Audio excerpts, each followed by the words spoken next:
volunteer gaslighting maneuvers to make the mark think that it was actually their idea in the first place to go and see the machine. You see, Victor was the best con man. End of sentence. He was the best con man in the world of all time. And in order to get there, you gotta learn a trick or two about, convincing someone to give you all of their money. Victor even selflessly laid out how you too can be an expert money-fueled male manipulator Andrew Tate style with his so-called 10 rules for con men, which I will now totally interrupt the flow of my video to read to you in its entirety because I'm a f***ing professional, goddammit. Lustig's 10 commandments of the con. Be a patient listener. It is this, not fast talking, that gets a con man his coups.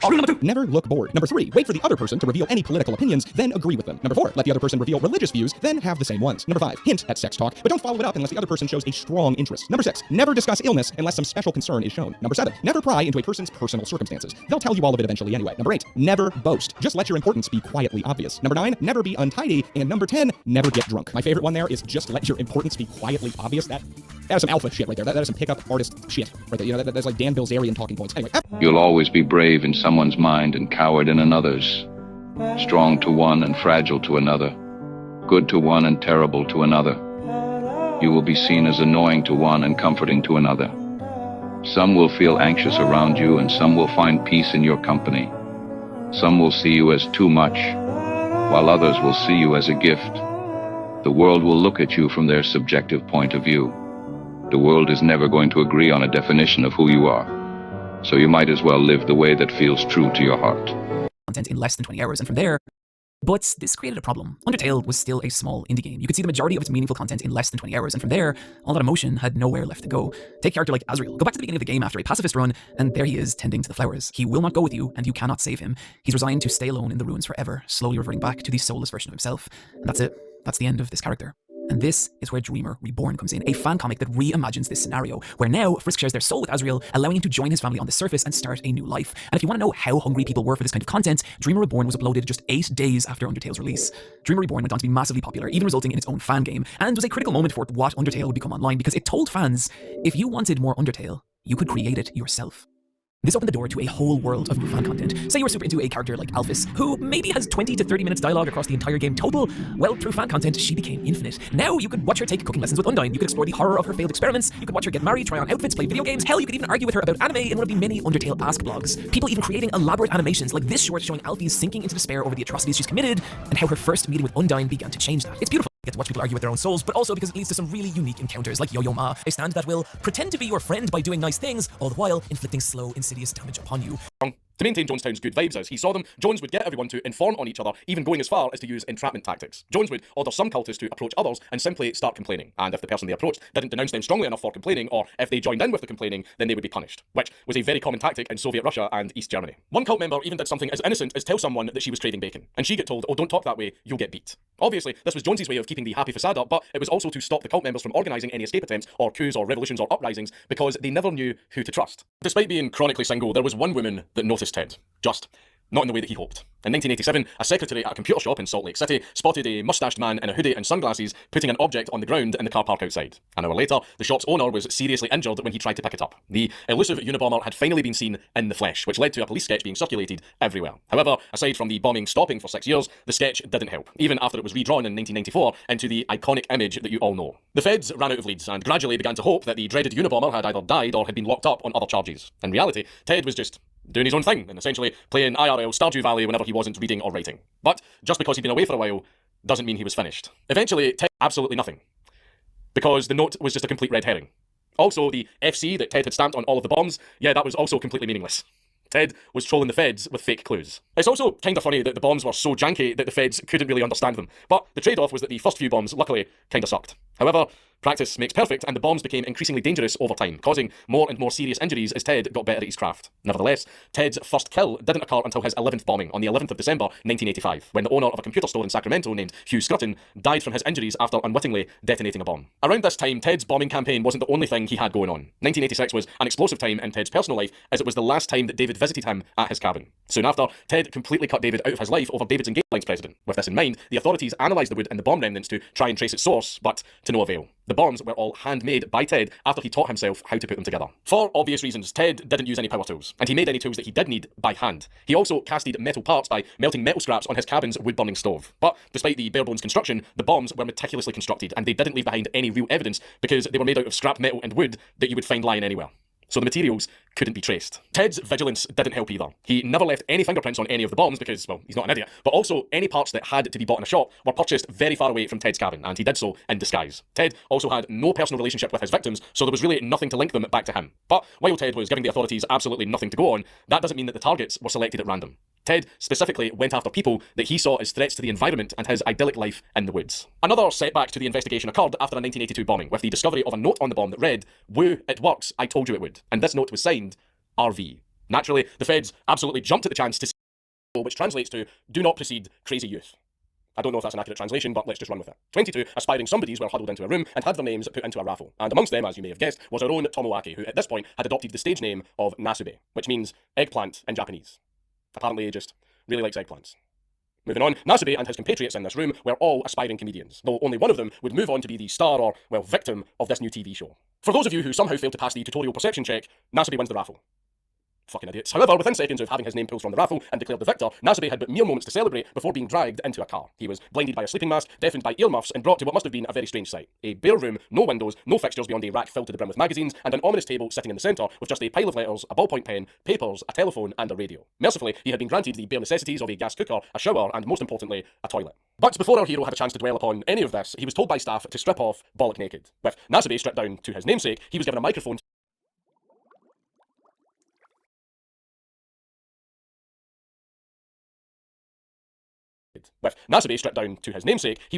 to wrap around his neck and was finally told his task. He was to raise 1 million yen via sweepstake contests, raffles, and mail-in competitions. You know, the stupid little magazine and radio competitions that say things like, write 15 funny dog puns and you could win a free BlackBerry. Yeah, he was somehow not only supposed to keep himself alive by winning food this way, and also maybe some clothes for himself because he was fucking naked, but he also somehow had to accrue 1 million fucking yen in value by entering these not even side quest tier competitions in magazines. The guy was essentially doing nothing but Stones of Baron Zaya and sustaining himself off. Shell shock a good number of you watching, because you know you have seen videos that look exactly like this somewhere on this website or other video platforms, and you've probably found them less entertaining than you found them effectively distracting and attention-grabbing. You are wasting your life and will die with nothing to show for it. Please do better. As long as you're happy, bro. But I mean, wow. That's a prime example right there. Doesn't that sound like a fulfilling life? Sure, but you have to know when to turn it off. Look, it's good for jokes and the ha-has every now and then. It's camaraderie. We're messing around with each other. But when you are actively looking for ways to nitpick at other people's lives and accomplishments, you are a loser. A quote that changed my perspective a while ago. By a while ago, I mean a week ago. Is you'll never find a hater doing better than you. Often, when you make it your life's work to hate on other people's successes, you rarely can find joy in yours. Because it is hard to love yourself when you are so good at hating everything else. You can either think group. And this is you. Now, you can be in the group if you like, but if you choose not to be, there's only 3 other options for you to take. You can either think that you are above the group, below the group, or equal to the group. Now, the mature thing to do, of course, would be to realize that different people can have different interests, and that does not make them better than you or you better than them. But this is the internet. Maturity has no place here. And of course, you would never want to feel less than the other people. So if you're not going to be equal, and you're not going to be the same, the only solution is to believe that because your opinion is different, it is above the rest. So you have chosen to exclude yourself from the group because they simply cannot live up to the standard that you set. You are better than them. You don't make the rules, it's just what it is. This can happen even with the indie route that you chose. So the thing that a question or two. One is social media is part of how we judge people now. Are these identifiers such as looks, who we hang out with, how we speak in our socials, are those what make us who we are? Absolutely not. But you can't deny when you're meeting somebody for the first time, these are the only things you have. Therefore, it makes total sense that you would want all these things to make you look good. So on this whole thing of being authentic and real, I think it should be noted, it's not vain or fake to want to present yourself well. You dress well and you groom yourself not because you're afraid to be the real you, it's because you're a normal adult, and showing up to your friend's classy dinner party in sweat-stained sweats is not the move. Therefore, it is not inconceivable that your social media presence doesn't necessarily have to reflect the rawest version of yourself. It's okay to put up a bit of a facade just to represent who you would like to be, not necessarily who you are. I think we're all okay with the idea that social media is a highlight reel. We just understand that fact and we don't read into it too much. You know, like, I don't need to know everything about you, man. Just give me the basics. It can be easy to overshare when you're tricked by the illusion of closeness. When you're around someone a lot or you'll have to interact with them, sometimes there can be something lost in translation where you think that, oh, because I see them all the time, we must be close. Think like coworkers and classmates, but really, that doesn't mean I know you. I don't even have to like you. I just have to see you. So although we are constants in each other's lives, it speaks nothing to our level of closeness. And I think this illusion is very easy to fall into on the internet. Again, you have millions of fans singing your praise, adoring everything you do. You think that these people love you. They know you and they trust you. You have a deep relationship with them. You can get vulnerable with them if you need to. And for certain creators, that may be more true than others. But the fact is, in reality, you don't really know them and they don't really know you. So one day you get a little bit too comfortable and say something that probably should have stayed in a journal of some sort. And then now we're all uncomfortable because of it. And we have to make fun of you now. There's no other choice. You did this. There are more. For almost a decade, I've been making NPCs based on characters and people I know in real life that I want to fuck. This has led me to writing more than 20,000 words of fan fiction for these characters I've made up to get off. I have told no one of this, and I go to great lengths to hide it. Father. Jesus Christ. Jesus Christ. Whoa. My child, I can tell this is weight heavy on your heart. Although technically nothing directly immoral about your sin. Very gross, but understandable to a degree. And in some way, I'm proud of you in your endeavor to navigate your sick thoughts and finding an outlet. I want to absolve you.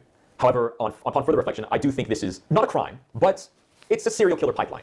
It's at some level, some stepping stone, this is on the pipeline. There's like killing animals, and somewhere in between that and Jeffrey Dahmer is in fact making a bunch of D&D characters about friends that you want to fuck and making fan fictions of those characters, which are the people you know in real life getting fucked. However, because there's nothing outstandingly illegal or immoral about the situation, I'm going to absolve you of your sins. Keep it to the fantasy realm, and I don't think we should have any problems. And reasoning. Tucker his viewers, turning his broadcast into a nightly spectacle that millions tuned into religiously. Carlson, tonight, thank you for watching. We appreciate it. In case you haven't noticed, it's hard to trust anything you hear right now. In his book, The Culture of Fear, sociologist Barry Glassner wrote, fearmongers deploy narrative techniques to normalize what are actually errors in reasoning. Tucker managed to do this almost every night, employing a range of fearmongering tactics that were both captivating and concerning. There's really 4 fundamental pillars: exaggeration, scapegoating, conspiracy theorizing, and promoting an us versus them mentality.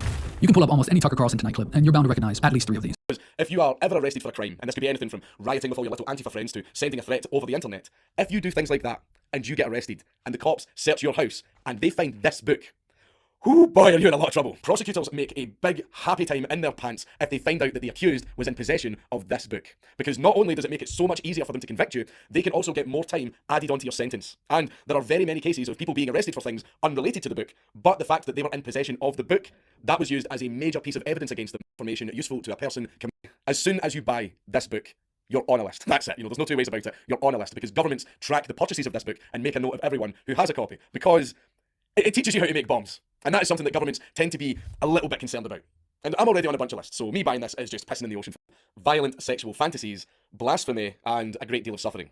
So prolific was he in his appetites that the term sadism is actually derived from de Sade's name, as examples of sadism are heavily featured in his work. So, while in the Bastille in 1785, Marquis de Sade created his magnum opus, The 120 Days of Sodom, and of course, we had to censor the cover. The 120 Days of Sodom was never completed, and the manuscript was, for a long time, thought to be destroyed during the storming of the Bastille. But it was actually saved by a mysterious figure who, I assume, enjoyed many a danger wank during the Revolution. The book was then finally published in 1904 by a psychiatrist in Berlin, after the manuscript had passed hands a few times in private circles. Numbers of responses. Okay, so this is kind of complicated, but let me explain what this means. This basically says the more dopamine we have, the easier it is to engage in something called sustained effort. Now, this may sound kind of weird, but let's understand this, okay? If you look at our body, this is what happens. We wake up and we've got a ton of dopamine, and then our body has this system called homeostasis. And so what this means is if we engage in some kind of action, right? So let's take an action. And we've got a ton of dopamine. What this means is that if we engage in an action, we've got a lot of dopamine comes out because we've got a ton of it, right? So our brain is just like the way you are with your bank account, where if you've got a bunch of money, you can afford to spend some because you've got a bunch left. So after we engage in some kind of action, we lose some dopamine, but we kind of spend dopamine. And then the action, remember, the more dopamine we release, this action gets reinforced, okay? So this is totally fine. So as we use some dopamine, that's fine. We have some left. We can take another action and we'll deplete some more dopamine, right? Totally fine. And then eventually what happens is we run out of dopamine. And once we run out of dopamine, then we have a slight problem because now our bank account is empty. So now in order to get dopamine out, right, now that we've squeezed the lemon dry, we need to engage in highly dopaminergic activities. So now that our reserve of dopamine has run out, we need something. So think about it like a lemon that you're squeezing the juice out of, right? So the more you squeeze, at the very beginning, you can squeeze very little and you can get a lot of juice out. But at the very end, you need something very, very powerful to squeeze out the remaining juice. So the more dopaminergic the activity, the less dopamine you need to engage in the activity. So when we look at things like video games, these are highly dopaminergic. And I don't know if this kind of makes sense to you, but when you feel really tired and you don't feel motivated and you don't feel like doing anything, when you're exhausted and you don't want to have fun, you're just kind of sitting around doing nothing, what are the only actions that you can take? What are the actions that are the easiest to take? The lower your energy level is, the easier it is to engage in dopaminergic activities because these will squeeze out the last bit of dopamine that is left in your brain because they're very powerful pulls of dopamine. Now, if we engage in actions like video games, let's go down here. So if we engage in, let's say we start out our day and we engage in an action like a video game. Now remember, this is a powerful squeeze. So now we have a full lemon and we are squeezing very tightly. What's going to happen to our dopaminergic signal? We're going to actually empty our whole swath of dopamine because we've got a full lemon and we have a powerful squeeze. And then we have no dopamine left over for other things. This is what this rat study essentially shows, that if you want to engage in sustained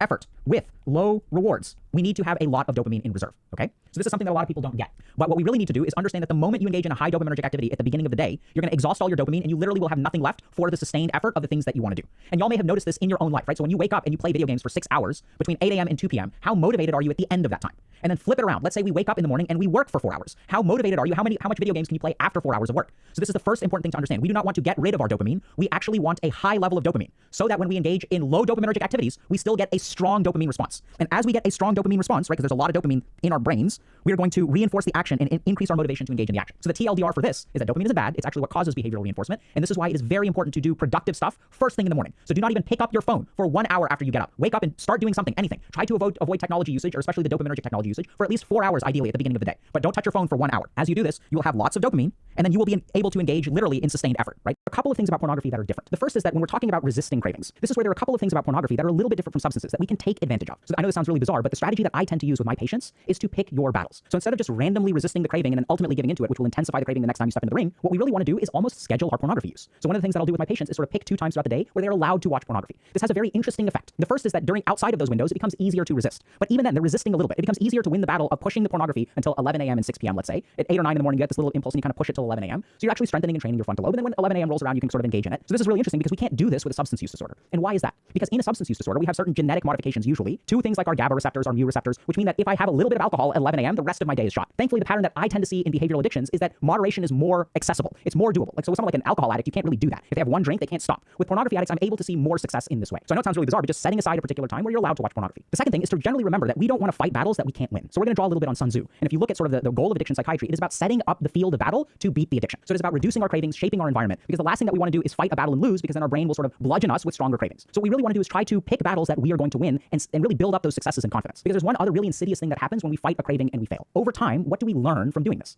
Not only does our brain learn to intensify the cravings, but we learn that we are powerless. I fought it, and who wins in the end? The addiction wins. The pornography wins. The alcohol wins. And then tomorrow I wake up, I'm sure I'm going to do it, bro, let's go. And then who wins in the end? The alcohol wins. I'm sober for a little while, the alcohol wins. I'm sober for a little while, the alcohol wins. I'm sober for a little while, the alcohol wins. I'm sober for a year, the alcohol wins. And when this is your experience of addiction, you begin to give up hope. Subconsciously, you don't think you're ever going to beat this problem. Why? Because the more you fight, the more you fail. And the more you fail, the more your brain is learning we're not going to win this. Might as well give up. And this is what we see in the cycle of addiction. People will be addicted for years, lifetimes, because they've tried to stop, right? Most people who are addicted to things have tried to stop, and their experience is that it doesn't work. I end up losing. Because paradoxically, they are feeding the craving. They're intensifying the craving. They don't understand these principles, so they're actually making the problem worse. Instead, what we want to do is pick battles that we can win, right? This is why we want to sort of restrict things to a particular time of the day, and at least you're winning from 8 a.m. to 11 a.m. You're winning from 12 p.m. to 6 p.m. And what I tend to see in a lot of my patients is once they start to do this, there are times where they'll even skip it because they're training their brain between 8 and 11 to resist. And when 11 a.m. rolls around, they say, okay, do I really need to use this right now, or can I wait until 6 p.m.? So it's really bizarre, but addictions to pornography are a little bit different, and we can treat them a little bit differently. The next thing that we really want to target, if we're struggling with pornography, are the underlying driving forces, and there are two really big ones. The first is that we use pornography as a source of emotional regulation. So as long as you are developing proactive emotional regulation techniques, and what I strongly recommend to all of my patients who are dealing with pornography in healthy or unhealthy ways, is that you develop alternate emotional regulation techniques. So we know from the neuroscience of pornography that in this way is very similar to many substance use disorders, in that it sort of gives us dopamine and it takes away negative emotions. Because while you are watching pornography, you don't really feel a whole lot of negative emotions. You feel a ton of shame and feel like a loser and all that stuff afterward, right? Because you've lost, and then all it comes to flooding of negative emotion. So that can absolutely happen. So what we want to do is really focus on emotional regulation techniques. We have videos on things like alexithymia. We teach meditation techniques, journaling, talking about your emotions, working with a therapist, engaging in clinical treatment. All of those things are really good. And there's one other thing that we want to do, which is actually wait out the craving. So there's one big difference between pornography, behavioral addictions, and substance use disorders. From a physiologic perspective, the longer that you wait to use a substance, the more that the physiological withdrawal will increase. The one advantage that we have going for us in pornography is that if we wait in relation to pornography, there isn't a gross physiologic withdrawal that starts to happen. So in the case of something like alcohol, which acts on our GABA receptors, if we go cold turkey on alcohol, we can actually do things like induce seizures, induce cardiac arrhythmias, and alcohol withdrawal can be fatal. So remember that when we're talking about a substance use disorder, there's all kinds of physiologic things going on. There's one thing that's different about pornography addiction, which is that as we wait, the craving will intensify and then it will sort of decrease. And I know this sounds kind of paradoxical because I said don't resist cravings in the first place, but this is a really important principle to understand. See, when it comes to physical substances, the clock is kind of ticking against you, that the intensity of what you feel will get worse and worse and worse. But if you can bypass this critical point in pornography addiction where your brain is trying to tell you like, hey, I need this, if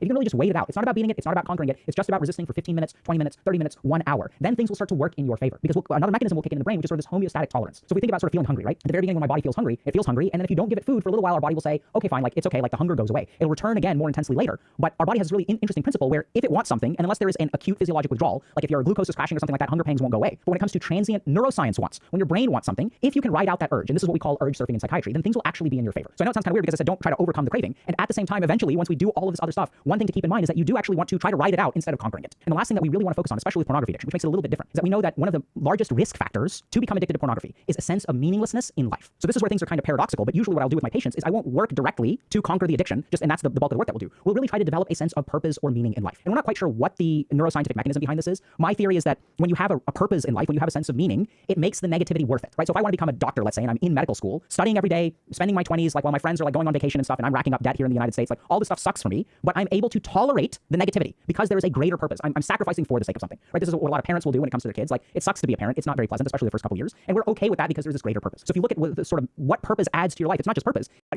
And start your journey today. So let's take a quick look at what happens when you actually try to resist a craving. So anytime your brain wants something, right, it starts by trying to entice you. So it says like, hey man, like let's get high, like, let's have a good time. It's fun. It's the weekend. Maybe it's not quite the weekend. It's a Monday and it's been a hard day and the weekend wasn't quite as fun as you thought. You know, come up with whatever I can to try to get you to use. And then if you say no, the addiction is like, now I'm feeling jittery. Come on, bro. Like let's take the edge off. Just take the edge off a little bit, right? Like, we don't have to party the whole way. Like, let's just take the edge off. Let's just try to do this. It'll help us work. It'll help us go meet our friends. Like the rest of the day will be good. Like, come on, man. Like let's take away a little bit of this negativity. Let's move towards positivity. And then if you say no, then the brain starts getting pissed. Like, like now I'm going to give you withdrawal, right? You feel this withdrawal. We've got headaches. We've got stomach aches. We've got whole body pain. We're going to have a little bit of diarrhea. And then if you still white knuckle it, if you resist, then your brain gets angry. It says, bitch, what do you think you're doing? We need this stuff. I told you we need this stuff. Look at how much we're hurting now. Now the headache intensifies. Now you have diarrhea. Now you're vomiting. And then ultimately, if you end up giving in, what your brain kind of says is like, why do you make me do this to you, man? Like, why do you have to make me hurt you so much in order to get what we need, right? It's just like hunger and thirst to your brain, where if you deprive your body, it starts to punish you. It literally sends you negative signals, not positive signals. It punishes you for not giving it what it wants. And so I'm kind of reminded, trigger warning, of a South Park episode where there's some domestic violence, but this is literally what I see. One of my patients mentioned this episode to me. He said, this is what it feels like when I resist a craving. I feel like my brain starts punishing me for fighting it in the first place. And so this is a weird challenge because what ends up happening is as we resist cravings, our brain begins to learn what kind of signals do I need to send to this dumbass to get what I want. And so the real paradoxical thing that we see in addiction is that the more patients resist and fail, the more intensive their cravings become. So this is what's really different about addiction, right? Because if we look at most things things in life, as we fight against things, even if we lose, we get better over time. So if I go to the gym and I lift a bunch of weight and I can't lift, let's say, this high amount of weight, the next time I go to the gym, I'll be better at it. My muscles will grow, my muscles will adapt, right? If I play chess over time, I'll get better at it, I'll get better at swimming, I'll get better at reading, I'll get better at studying, I'll understand more mathematics, more calculus. But addiction is the one interesting thing where the more that you fight it, the worse off you become. So if you look at the cycle of addiction, after years and years and years of people resisting cravings, being sober for a while, relapsing, and then you're kind of back on this treadmill over and over again, despite the fact that people who struggle with addictions have a ton of experience, their life seems to be moving in the wrong direction. And why is that? It's because of this principle of if you resist a craving and end up giving in, your brain learns this is the signal that I send to this person in order to get what I need. So your brain starts paradoxically amplifying the cravings because it knows that I need to go straight to a high level so that we can skip all these first steps because this is what gets me what I need. And this isn't just your brain doing this in the case of addictions. We even do this normally. For example, if you have a family member who's deaf, right? You start by calling their name, you're like, hey, buddy, and they don't hear you. And then you raise the volume, you say, hey, buddy, they don't hear you. And then if they're deaf, you start yelling and that's when they hear you. If you do that a couple times, your brain will stop talking to them in a normal voice. It'll realize what signal it needs to create to get the response that it wants. And it's not just the case of deafness. We also see this in sort of getting our psychological needs met. So sometimes we'll see this very commonly as psychiatrists with kids. So if a kid is getting bullied at school, they'll start complaining about stomach aches. And it's not that they're faking it. It's that what happens with this child is I'm being bullied at school. I go to my parents and I say, hey, I don't want to go to school today, and they don't listen. But the one day that I have a stomach ache, they let me stay home. So our brain is learning, and the child isn't even consciously aware. They can be 5 years old, 6 years old, 7 years old. And then the body will actually create physiologic stomach aches to get the needs met. So our brain is designed to get needs met. And paradoxically, if you try to resist cravings and fail, your brain will intensify the cravings to get what it needs. So this is where you're probably saying, well, what are you saying, Dr. K? The concept of leverage and OBT. He had a friend group that also focused on content creation. I listened to what he says in this clip here. What I did was I somehow found these other like 4 lunatics. Three of us were college dropouts, one was a high school dropout, and we basically talked every day for 1,000 days in a row and did nothing but just like hyper study. You envision a world where you're trying to be great at something and it's just like you mess up, you learn from your mistake. You in 2 years, might have learned from 20 mistakes. Or if you have like 4 other people who are also messing up, and when they learn from their mistake, they teach you what they learn. So like, hypothetically, you 2 years down the road have learned like 5 times more the amount of stuff. So it just like helps you grow exponentially way quicker. If that makes any sense. Piece to what? Dialogue options, classroom scenes, a level up screen, a melee combat, crafting menus, boss battles. And when we combine them all together, we get a startlingly clear picture of what Lost Property Control Organization could be. A survival horror RPG with a Persona-esque day and night system where you spend your days building bonds with other characters, making narrative choices, leveling up your stats and preparing your equipment before traveling to the Lost Property Control Organization in the evening, where you'll be briefed on that night's mission. Missions where you venture into haunted locations, stealthing past its enemies, as well as experiencing horror set pieces with the objective of tracking down the area's boss monster, whom you must defeat, collect the haunted relic that spawned it, which is what I'm guessing the giant backpack is for, before escaping that area with supernatural forces pursuing you, some of which may even follow you back out into the daylight sections. And goddamn, that all sounds so fucking awesome. Despite the fact that Lost Property Control nauseating thread that runs through every episode of The Curse, it's Asher's inability to make a genuine connection with anyone around him. To his wife, to his friends, to the people he thinks he's helping, to his fucking corporate comedy workshop. But it's like he can't help isolating himself through insincerity, and in return is made feel alone by everyone around him. He has no genuine connections. He has nothing tying him to this earth. And so, he falls. He falls to a place where no other people exist, where it's just him. Then, he's gone. Other people are the mirrors through which we perceive ourselves. Without them, we do not exist. Wait, how long is this video? Oh god! This is a scene from the TV show The Curse, and The Curse is a show about insincerity. It's about what we become when we try and present ourselves as something we are not. Like everything we've talked about is an absolute social nightmare. But what has haunted me about this show is its final episode, which I need to talk about. So, spoilers, you know the deal. This has happened. More disturbing than whatever Pete was imagining. There is no conspiracy. There is no plan to hurt Pete. He's the one who's been acting strange. And I think the real brilliance of this movie is that they're right. When you first watch All My Friends Hate Me, it's hard not to feel for Pete, not to see this entire scenario from his perspective and empathize with the gnawing paranoia he's experiencing. But on rewatching it, you realize that Pete does think he's better than them. He is constantly talking about his own charity work, and he belittles his friends' ideas and doesn't ask them questions about their own lives or even know what they do for a living. He just shames them for being the way they used to be, and they point out, we haven't changed, Pete. You have. And then comes the most pathetic moments of the entire movie. I'm still old Pete. I'm still Skippy. Yeah, who is this Skippy, by the way? Is it you? Yeah, I was confused when you mentioned that earlier. Yeah. One of the cruelest things you can do to a person is take away their perception of themselves. That's what happens to Pete here. He learns that he was never who he thought he was, that this idea of Skippy, that was never how anyone saw him. And in the scene, he sees his true self reflected in everyone around him. In the final scene of the movie, Pete's idea of who he is and how people see him has been so thoroughly dismantled that he asks his fiancée, does she still want to marry him? And she replies, no. Before telling him that it was just a joke, that of course she'll still marry him. But Pete, unable to tell what's real and what isn't anymore, just sits there in silence, unsure of who he is and how he's perceived, now in complete existential freefall. Because other people aren't a part of our reality, they are our reality. Arrive. No, seriously, I mean, why would George want somebody else's birthday at his house? This is All My Friends Hate Me. Pete's friends welcome him, but there's something odd in the way they speak to him, pointing out little things about him that are different. The way he speaks, his facial hair. They ask him if he's doing all right. There's something so subtle and hard to pin down in how they interact with Pete. But you can feel it. You can feel it in their body language, how they lean away from Pete as they talk to him, or their mannerisms, how Pete will be the only one not served breakfast, forcing him to get it himself, or the vague allusions they make to Pete's past sins. A disturbing implication. It's like all it takes is the right assurance from the right people, and we stop perceiving reality correctly. Which brings us to this really chilling idea. Other people are not a part of our reality. They are our reality. I'm not going to do that thing again where I pretend that there isn't a film that explores this idea. There just is, and we're going to talk about it now. I acknowledge this isn't my strongest segue. In an opening scene of Beau is Afraid, our main character, Beau, steps out of his therapist's through footage of his entire life, isolating his worst moments and vilifying him for them. And Bo tries to explain, he pleads with them, he says that he's done his best. It does not matter. This is how everyone sees him. Therefore, this is what Bo is. He is a terrible son, a terrible person, and will now be devoured by some gargantuan aquatic monstrosity. The reason I love this film so much is that through all the surreal, unhinged social nightmare Bo endures, what it ultimately says with this final scene is that there is little we fear more than a room full of people judging us. Because what they see, we are. Now that's frightening, and personalization can be. It can override something as primal as our own survival instinct, and it's a good thing there's no horror film based on that idea. Speak No Evil begins with our protagonists Bjorn and Louise holidaying by the poolside. They're about to die here, but they do nothing. And they're enduring the most horrific day of their entire lives. Bjorn and Louise have had everything taken away from them. Their daughter, their clothes, every personal boundary and sense of self-preservation. They know they're about to die here, but they do nothing. And the fucked up part is that Patrick and Karen don't even have any weapons, but they don't need them. They have so thoroughly dismantled these people, peeling back the layers of who they are and leaving them as these naked, quivering husks. It's in this scene that comes the most chilling moments of the entire movie, when Bjorn asks, "Why are you doing this?" Because you let me. What's so disturbing about this moment is that Patrick is right. Bjorn and Louise are these people who have been molded by the perceptions of others, afraid of anything that might lead to the slightest instance of humiliation or offense. And because of that, they've spent their entire lives existing within these social expectations of other people. And all Patrick and Karen have done is weaponize that. They've weaponized the process of depersonalization. They've manipulated these people's inherent desire to conform to the point that they can no longer even see the danger right in front of them. And what kills me is that this is the exact thing we saw in the Smoky Room experiment. And it's such a disturbing implication. It's like all it takes is the right assurance from the right people and we stop perceiving reality correctly. Which Patrick actually kind of rules. He's friendly and outgoing, and he has this boundless love and enthusiasm for the world around him. When he finds out Louise is a vegetarian, he raves about how great that is, how she's saving the world. And when he hears about how Bjorn spent the entire day recovering his child's lost toy, he tells him that's incredible. He tells Bjorn that he's a hero. And to Bjorn, this means a lot. Bjorn has spent his entire life doing the things he's supposed to do, and he's tired. He's tired of smiling politely. He's tired of going to dinner with people he doesn't even like. But then there's Patrick, this loud, confident, uninhibited man who sees something in Bjorn, and that means a lot to him. Over the course of the holiday, the four become friends to the point that later that year, Bjorn and Louise are invited to stay in Patrick and Karen's rural home in the Netherlands. And while it's a little odd to be invited, they decide to, because after all, it would be rude not to. Bjorn and Louise make the long drive with their daughter, and when they arrive, things seem okay, but as Patrick prepares dinner, something unusual happens. Patrick insists Louise try his roast boar, but remember, Louise is a vegetarian, and she says no, but Patrick ignores her, and the moment just hangs in the air. Before finally, Louise relents. It's just one bite of boar after all, it's not a big deal, but later at dinner, when Louise again points out she's a vegetarian, Patrick says this. "Oh yeah, so good for the environment, but you eat fish, right? So you're not a vegetarian, you're a pescatarian." He then continues to drill her on the damage the fishing industry does, and it's uncomfortable. Whereas before, being a vegetarian was this defining part of Louise to Patrick, now it's like he's taking that away from her. And the problem is that it's not the only thing. Patrick is still friendly, he's still fun, but he can also be so odd. He belittles Bjorn and Louise's country. He smokes in front of them without asking. He expects them to pay for expensive meals. He drives them home drunk and ignores them when they scream at him to turn down the music. The longer Louise and Bjorn stay in this place, the more bizarre Patrick and Karen's behavior becomes. Patrick will use the toilet while they're trying to take a shower. He lets strange men watch their children. He gets inappropriate with his wife in front of them. He screams and manhandles his child. It's like Bjorn and Louise are constantly being put in these scenarios where they should say something. They should point out how inconsiderate Patrick's being, but they also want to believe everything is okay. They don't want to acknowledge the crawling feeling that something is not right here, even if it means enduring things they shouldn't. And it's torturous to watch. It's like someone made an entire movie out of that line from The Girl with the Dragon Tattoo. It's hard to believe that fear of offending can be stronger than fear of pain, but you know what? It is. Late one night, causing do things that we know are wrong, take actions that don't make sense. And you can see how this would play into the strip search scams. The person on the other end of the line is definitely using some kind of inherent fear of authority, but combining it with this strange social manipulation, making this girl believe that she's causing trouble for everyone around her by not complying.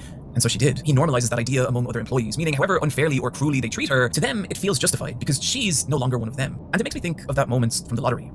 Imagine being one of the people hurling those stones. No matter how uncomfortable or even disgusted you might feel at doing this, would there not be some subtle relief in the fact that you were the one throwing those stones and not being obliterated by them? Some subtle glee in the fact that by doing this, you are proving to everyone around you that you are part of the group. You belong. You can see this dynamic play out in any number of historical atrocities, or more relevantly and recently, whatever social media mauling is taking place this month. Actress office, again populated with actors, all of whom have been instructed to stand to attention whenever a bell sounds. The participant doesn't know why this is happening, and you can see the look of confusion on her face as it does, until eventually she also begins to stand for the bell. But what's really interesting is what happens from here. Not only will the participant continue to stand for the bell even when all actors have left the room, if other non-acting participants are then funneled into the room one by one, what you will eventually be left with is a room full of regular people all uniformly standing to the bell with no idea as to what the bell is or why they are doing this, as was observed in a study by Cornell University. Multiple different people is subjected to humiliating cavity searches, she is insulted, she is beaten, and she's forced to endure things. I can't even talk about this video.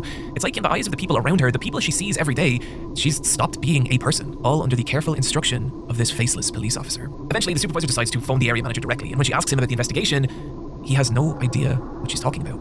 He hasn't heard from any police officer. In horror, the supervisor hangs up the phone.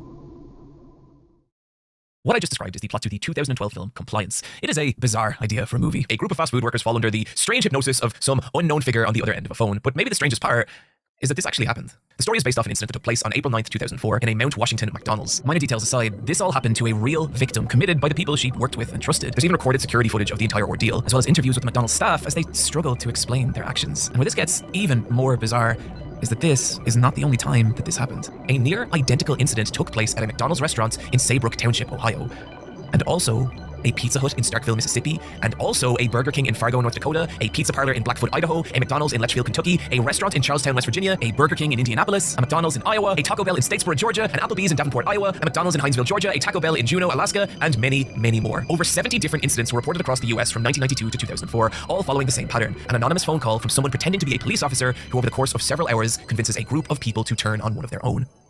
I think the temptation in hearing a story people David interviews become panicked and frightened when Mr. Organ is brought up. They warn David to stay away from him, some even refusing to speak to David, asking their names be left out of the documentary.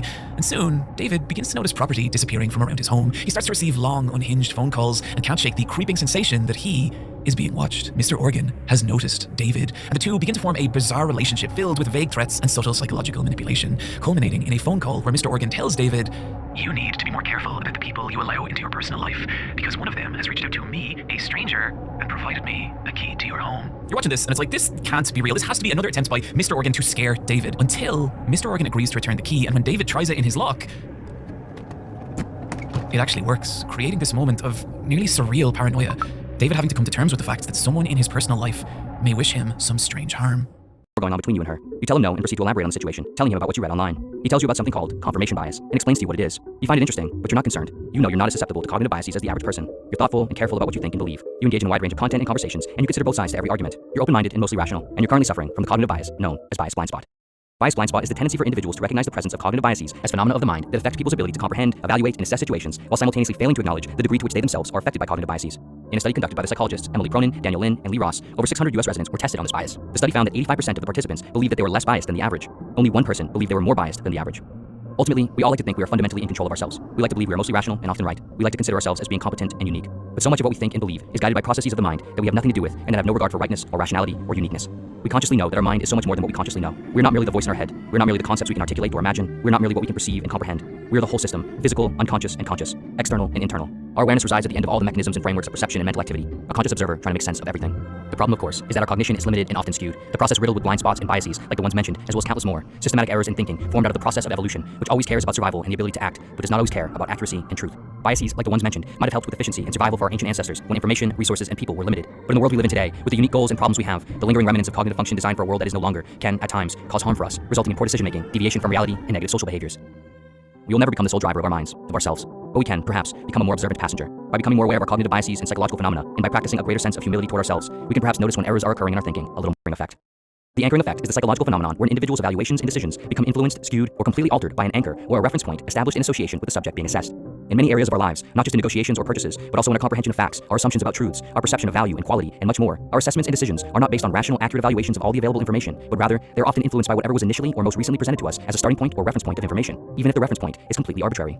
In an experiment conducted in 1974 by the psychologist Daniel Kahneman and Amos Tversky, participants spun a roulette wheel that was rigged to always land on the numbers 10 or 65. After spinning the roulette wheel, the participants were then asked the following question: what percentage of countries in Africa are part of the United Nations? Individuals who landed on the number 10, on average, believed the answer was 25%. Those who landed on 65, however, believed the answer was 45%. The roulette number, though completely unrelated to the question, primed and anchored the participants to certain numeric value ranges, skewing their perception by an average of 20%. Even if we don't know we are associating an anchor with our beliefs or perceptions, there are nonetheless still anchors cast out in the world that take hold of and pull on our minds. You're at home. This thread, so Paul, this is going to be a little bit different things, Paul. On the one hand, I'm hearing you... I didn't fully believe that it would do me any good either, so that's another problem. I'm hearing you say a lot of different things, Paul. On the one hand, I'm hearing you say that they did a shitty job. And on the other hand, you're... I guess it was mutual. We both did a shitty job. Yeah, so then you're also saying that, right? I'm also hearing that... So this thread, so Paul, this is going to be a little bit tricky. I'm trained in this, most human beings are not, to remember the sequence of a conversation. So I'm going to try to point out some things to you. So this started when I asked you, are you afraid that you can't be helped? Which in turn started because we had this weird conversation about, are you an expert in this? So like, let's just stop and think about that, right? So you start the session by asking me, are you an expert in this? That's not a neutral beginning. That's like a skeptical, not skeptical is not the right word. That's actually a beginning that comes from fear because there's a part of you that believes that I can't help you. I believe in the possibility you might not be able to. I completely agree. I'm satisfied with that. So Paul, I think this is the other actually really cool thing is that sometimes when I reflect things back at you, you actually look at them objectively. But I think some of the statements that you make are not coming from objective places.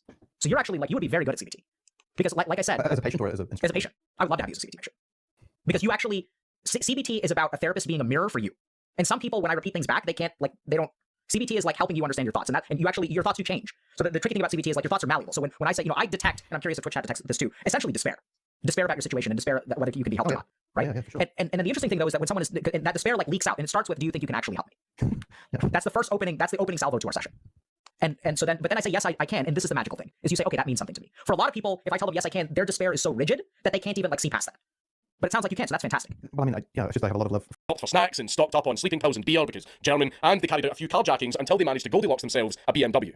They even picked up Hans's girlfriend, Marion Loblich, who, for some reason, decided to join them on this merry little road trip at around 1 in the morning. The police were completely stumped. They were at a complete loss of how to handle these two idiots, because them being really stupid actually put the police at a disadvantage. It meant they were completely unpredictable. The cops had no idea what the hell Hans and Dieter were doing, because Hans and Dieter also had no idea what they were doing. The cops were frantically working to set up roadblocks and ambushes along every possible route that they expected Hans and Dieter to take, and then the two idiots would just randomly go somewhere else on a complete whim. So the big dramatic car chase that usually happens after a bank robbery was less of a cat and mouse pursuit and more a game of blind man's bluff. Through and through. So what's the story here? That they're within the vicinity of the target. He even had a dedicated changing area in the form of an abandoned apartment, where he would go in as a normal daywalker and come out a mysterious nightcrawler. Our ninja was indeed a professional through and through. So what's the story here? That there is indeed a literal ninja prowling the streets of Osaka in current year? Well, no, not quite. The fun bit of this short and sweet tale is his downfall, his capture and arrest. As in May of 2017, he made a mistake that would cost him everything. A fuck up, an oopsie, a blunder, if you will. During a heist on an electronics shop, he took off his face mask whilst unknowingly still being under surveillance from a CCTV camera. The idiot literally fucking unmasked himself. After almost a decade of cunning and daring heists on the middle class of Osaka, our anti-hero falls victim to a mistake that's fucking stupid. The guy actually rolled a nat 1. He was usually so careful in knowing where all of the cameras were, but this time, he screwed up. He took his mask off, and the camera saw his face. So now that the police had figured out who he was, they decided to place him under surveillance. And what they saw was very, very impressive. They watched him pottering around the streets, where he would then go into his little secret ninja apartment and come out again in his full ninja getup, where he would then completely avoid the streets by leaping from wall to wall and roof to roof, travelling all over the city like Ezio Auditore. They were astounded by the sheer athleticism that this man possessed, which made it very, very hard for the police to continue surveilling him or actually catching him in the act, because as soon as he took to the roofs, they would always lose him. The police, however, were still able to gather enough evidence to make an arrest. So the following July, they pounced, and they arrested the ninja of Heisei at 4 in the morning outside of his house. Our ninja, a backflipping, wall-running, police-evading, Olympic-level acrobat, was brought in for questioning, and he was revealed to be one Mitsuaki Tanagawa, a 74-year-old pensioner responsible for stealing upwards of 30 million yen, or in real money that translates to around $260,000. And yes, you did hear me correctly, he was 74 years old.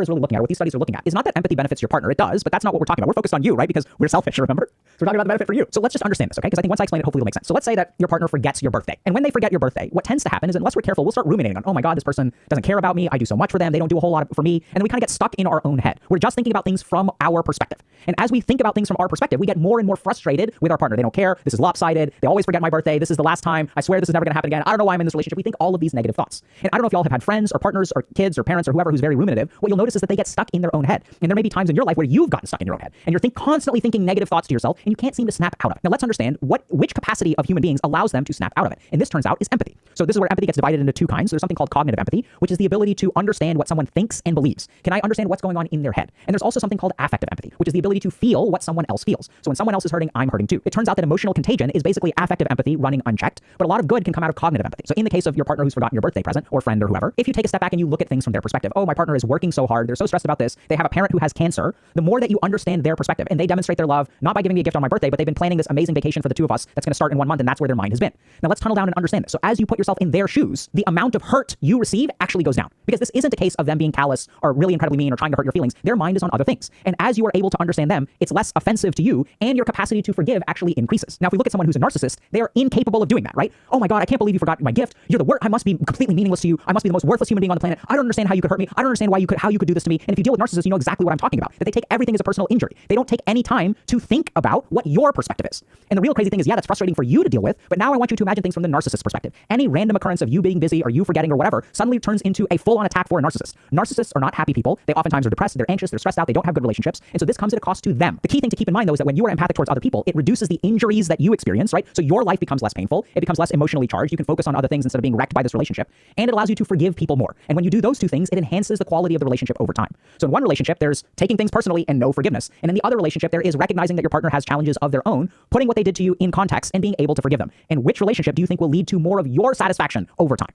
And that's the crazy thing, is that empathy actually benefits you. It turns out that empathy also helps us in our professional life in an objective way. So studies find associations between empathy in instructors and higher student motivation and effort using both correlational and longitudinal designs. Empathy in instructors is also positively correlated with actual achievement outcomes. So if your job is to be a teacher, and I know we have a ton of teachers in our audience, y'all are getting absolutely wrecked by school systems right now, but what we tend to find is that when instructors are empathic, their students actually get better grades. And y'all may have experienced this yourself in life, right? Because sometimes we're lucky enough to have a teacher who cares about us. And if you have a single teacher that cares about you and inspires you, it can do so much good for you. So interestingly, college students' perceptions of the professor's concern and consideration, i.e. empathy, is the single largest predictor of overall teacher evaluations. Perceived teacher empathy explains 54% of the variance, while perceived teacher competence only explains 6.9% of the variance. When students are evaluating teachers' job performance, 54% of their evaluation is dependent not on how competent the teacher is, insane, not how smart they are, not how well they know the material, how organized their class is. It's none of that crap. 54% of the variance is determined by how much the teacher cares about me. Only 6.9% of it depends on things like actual teacher competence. And I've seen this in the professional world as well. When I look at people who are strong leaders, so I did a lot of work in banking, and we have managing directors that are managing these like mergers and acquisitions of billions of dollars. And in banking, there's a very high turnover. The churn in banking is really high because you get burnt out from banking over here, and then you go to this other place, you get burnt out over there, you get burnt out over there. And so the attitude of these leaders in these investment banks is, I've got fresh meat, right? This is how we talk about people. We talk about them like meat, and I need to chew them up as quickly as I can before they get burnt out and leave. And this is the attitude that some leaders have. And once in a blue moon, you have a very good leader who cares about the people under them. And when they care about the people under them, those people not only stay, but they perform so much better. And I want y'all to think about the times in your life where you perform the best. How do the people around you treat you? Oftentimes when we have supportive parents and coaches who encourage us and friends who encourage us and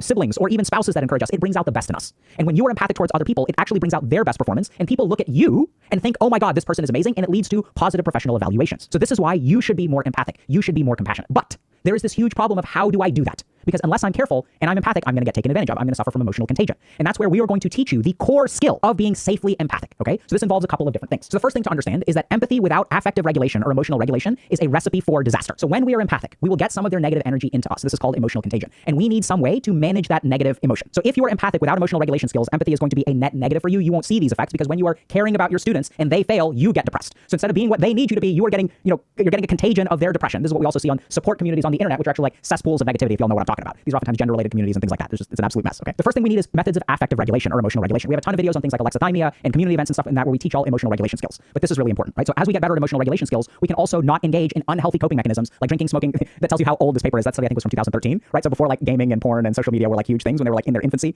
right? So that's what this study is talking about. But right now we see all these negative behaviors like internet use, okay? So the most important skill is the ability to switch wherever your mind is. So this is the core, this is kind of like the rowboat in the ocean of empathy, okay? This is how you stay afloat. So let's take an example of when this does not work. So if I'm someone who's narcissistic, I ruminate. I get stuck in my own head. If I'm someone who has imposter syndrome, I also ruminate. I get stuck in my own head, right? So I look at other people and I'm not able to really understand their perspective. So let's take the case of imposter syndrome. I think I'm an imposter. I think I'm terrible. And someone walks up to me and says, wow, you did a great job on that presentation. And what does my mind do? Is my mind able to step outside of my own head and step into their head? Absolutely not, right? So what I tell myself is, oh, this person is just being nice. I'm not actually receiving their compliment. I'm not trying to understand their perspective. I immediately reject someone else's perspective. And I say, they're just saying that to be nice. It's a formality. Of course, what are they going to do? Walk up to me and say, oh my God, your presentation was terrible? That's what we do. We're not able to step outside of our own head. And this is literally the treatment for people with narcissistic personality disorder. There's a treatment called mentalization-based therapy. And what that literally means is to mentalize means to think about someone else's perspective, to be able to put yourself in their shoes, okay? So this is very important to do. Let's take the flip side of it. So if you're someone who's a highly sensitive person or you're prone to emotional contagion, what oftentimes happens is you have the same problem but flipped around, where now I get caught up in someone else's stuff and I can't switch outside of them back into me. So this is a huge part if you are a mental health professional. So my job as a psychiatrist is I go into an office and I do psychotherapy with someone who's been traumatized, and I'm there with them, I'm feeling their feelings, and at the end of the hour, I need to be able to unplug. I need to be able to leave my work at work and be able to go home. So I'm empathic with them, and then I pull myself out of their mind and back into my mind. So as a psychiatrist, even though we're talking about really bad things, I can pull myself back into my mind and I can say, okay, at the end of this therapy session, even though we discussed a lot of